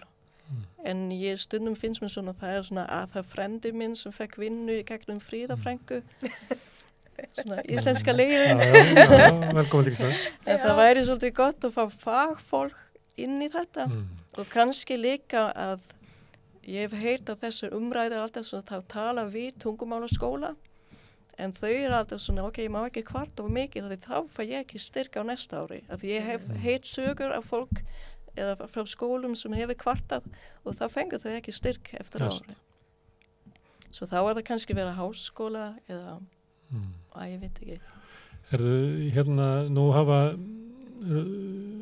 margir innflytjendur komið til Íslands og það hefur breytt Íslandi. Það hefur Íslendingar til dæmis þurfi ekki að hafa áhyggjur af öldrun þjóðarinnar næstu áratugina, af því það er bara komið svo mikill þróttur í samfélagið. Gríðarlegur mannauður sem hefur komið hingað. En stundum finnst mann eins og Íslendingar tala ekki innflytjendur sem mannauð og ekki flóttamenn. Þú veist, það er ekki vandi að leika sig með að reikna það að koma einhver sem er tvítugur til Íslands, að það er bara eins og að Íslendingar fái 75 milljónir sem að kostar að koma manni til tvítugur. Það er alveg gríðarlegt afl sem að felst í innflytjendur sem koma og svo getur náttúrulega hugsað hvað myndi gerast ef þau bara færu einn daginn þá myndi bara Ísland, það var ekki hægt að reka Ísland nema út af innflytjendum.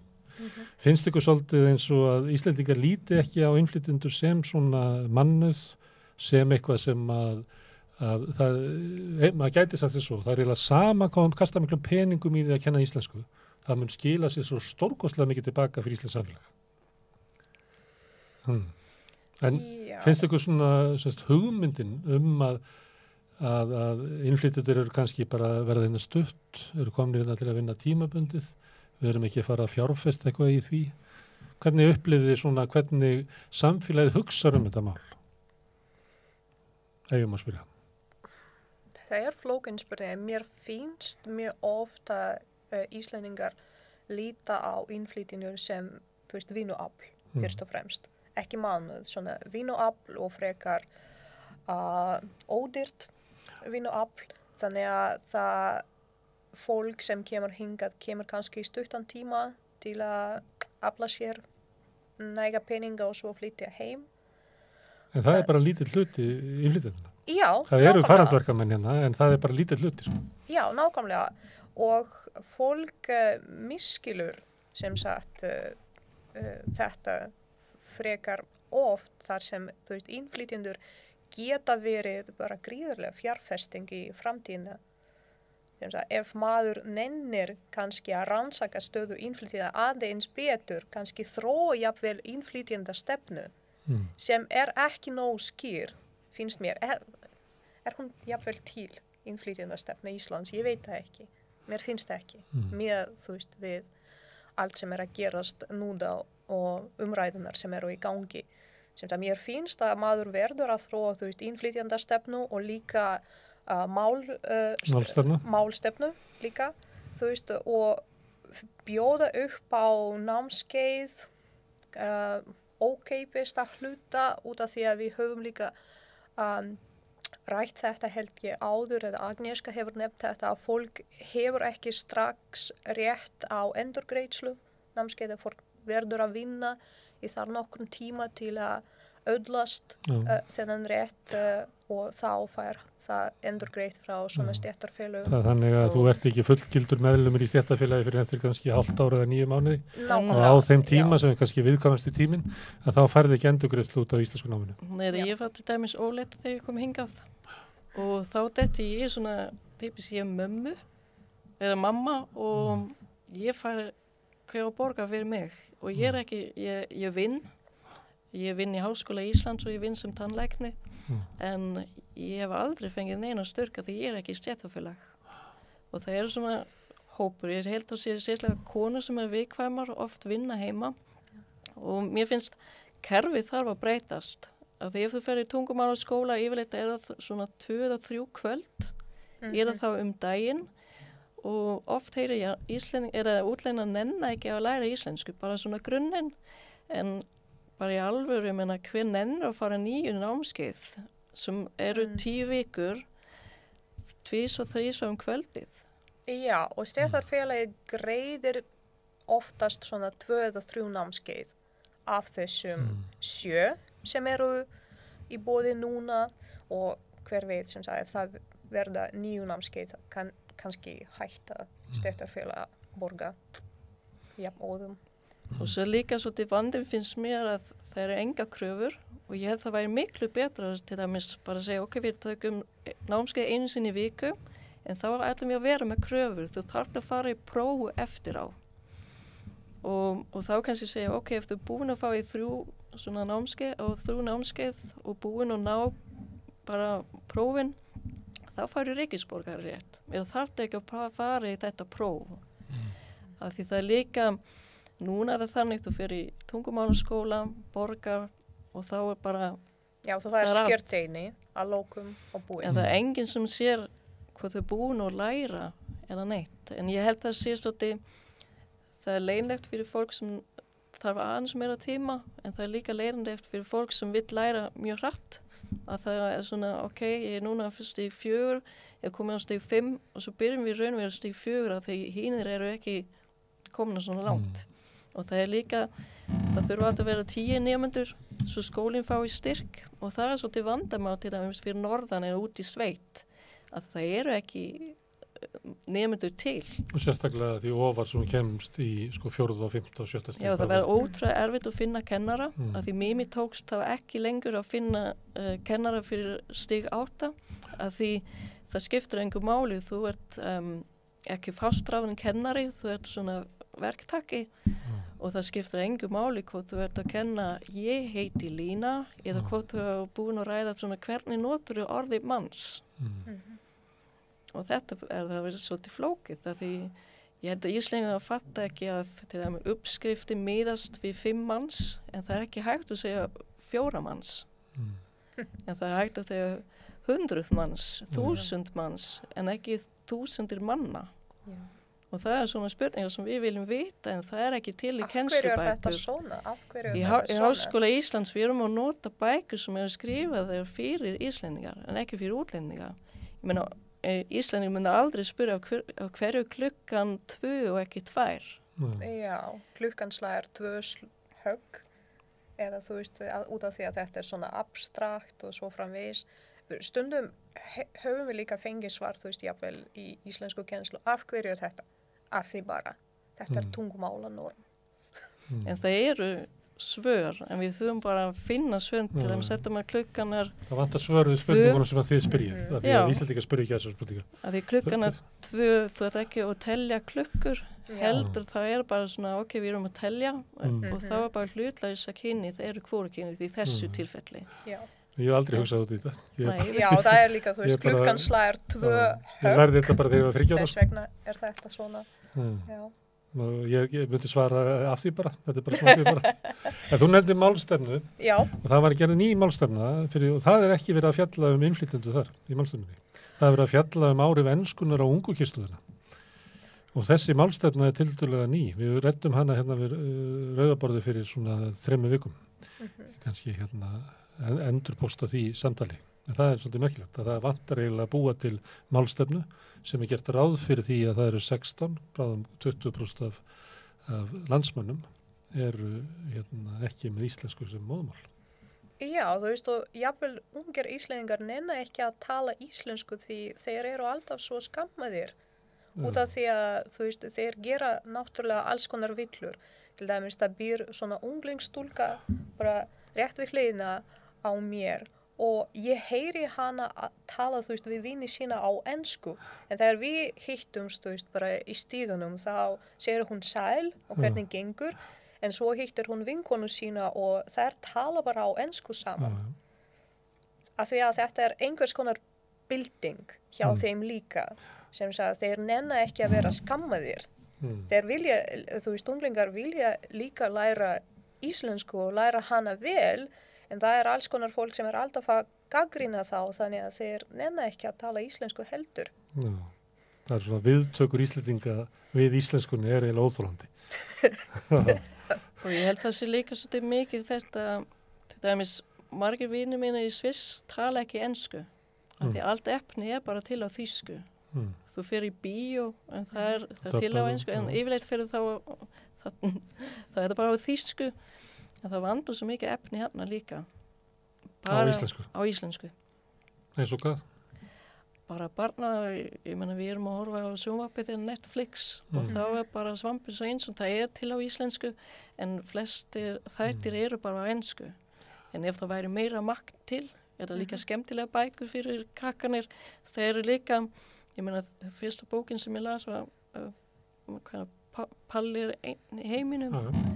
Það var Tumi fer til læknis og þá kemur svona ekki mikið og næsta bók var Arnar Indriðarsson. Eitthvað bók man ekki hvað hann hét. Svo það svona barnabækur eða þá aðeins og flókið, en þetta svona millimál eða hvernig við kalla þetta bara ekki til. Það núna Caritas Rundar, hún búin að skrifa 2 bækur. Það eru 2 bækur. En áður við hættum að í uppbæðinu var það að það væri mikilvægt að innflytjendur lærðu íslensku og þeir eru sammála því. Já. Það væri slæmt ef við myndum missa samfélagi þannig að enskan yrði millimál og 20% af þjóðinni talaði ekki íslensku og 80% myndi tala við þessi 20% á svona misgóðri ensku. Það væri slæmt samfélag. Ég held það. Já, það líka svolítið, það kannski svona smá gettó og meira vandamál, fólk getur ekki tala við hvort annað, svo ég held það væri bara ótrúlega mikilvægt fyrir Ísland að allir myndi geta að tala íslensku. Varstu ung þegar þú fórst frá Sviss? Ég kom til Íslands 2016. Frá Sviss? Já. Þar eru fleiri erlendir ríkisborgara heldur en Íslandi, ég held að sé nárið 25% í Sviss. Já, það voru þeir ólst upp 15 og það 25 pluss núna. Og þá má líka, ég meina, ég útlendingur, en telst ekki lengur sem útlendingur af því ég búin að fá svissneskan ríkisborgararétt. Svo ég held að séu miklu fleiri, en við erum líka með 4 opinber tungumál. Svo það meira en... Ég hef komið til Sviss, en maður ekki efna að vera það svo lengi, þess að Íslendingur finnst það dýrt. En mér fannst ég einhvern veginn skynja þetta á samfélaginu. Það voru allir sem að voru að sópa eða skúra eða afgreiðamann voru innflytjendur. Mér fannst það svolítið svona, ég hugsa til Sviss þegar maður sé tölunar hækka hérna, að það sé ákveðin hætt að við verðum með svona samfélag sem svona tvískipt. Ég held það líka og það líka, það svona góðri og slæmir útlendingar. Ég hef alltaf verið svona, það svona hippokút að vera frá Svíþjóð. Þegar ég fer 1980 og það voru Ítalar og það var bara svona, tjink er ekki gott orð fyrir Ítalar, en þá kom stríð í Júgoslavíu og þá voru Ítalar góðir útlendingar og núna er þetta bara ef þú með ef nafnið þér endra á itch, þá er það svolítið, já, þú fær ekki viðtal, svona atvinnu viðtal, af því það er svona nei við itch. Þá gæti verið að þessi hefur verið í Sviss í 30 ár. En svo það, mér finnst það ótrúlega sorglegt að mismuna fólk og það er kannski hérna á Íslandi, það er kannski Pólverjar af því það er svo margir, en mér finnst það bara ótrúlega duglegt fólk. En auðvitað það er góðir og slæmir manneskjar allstaðar, en... Já, herðu. Takk fyrir að koma hérna og tala íslensku. Takk fyrir að bjóða okkur. Viktoría Lína.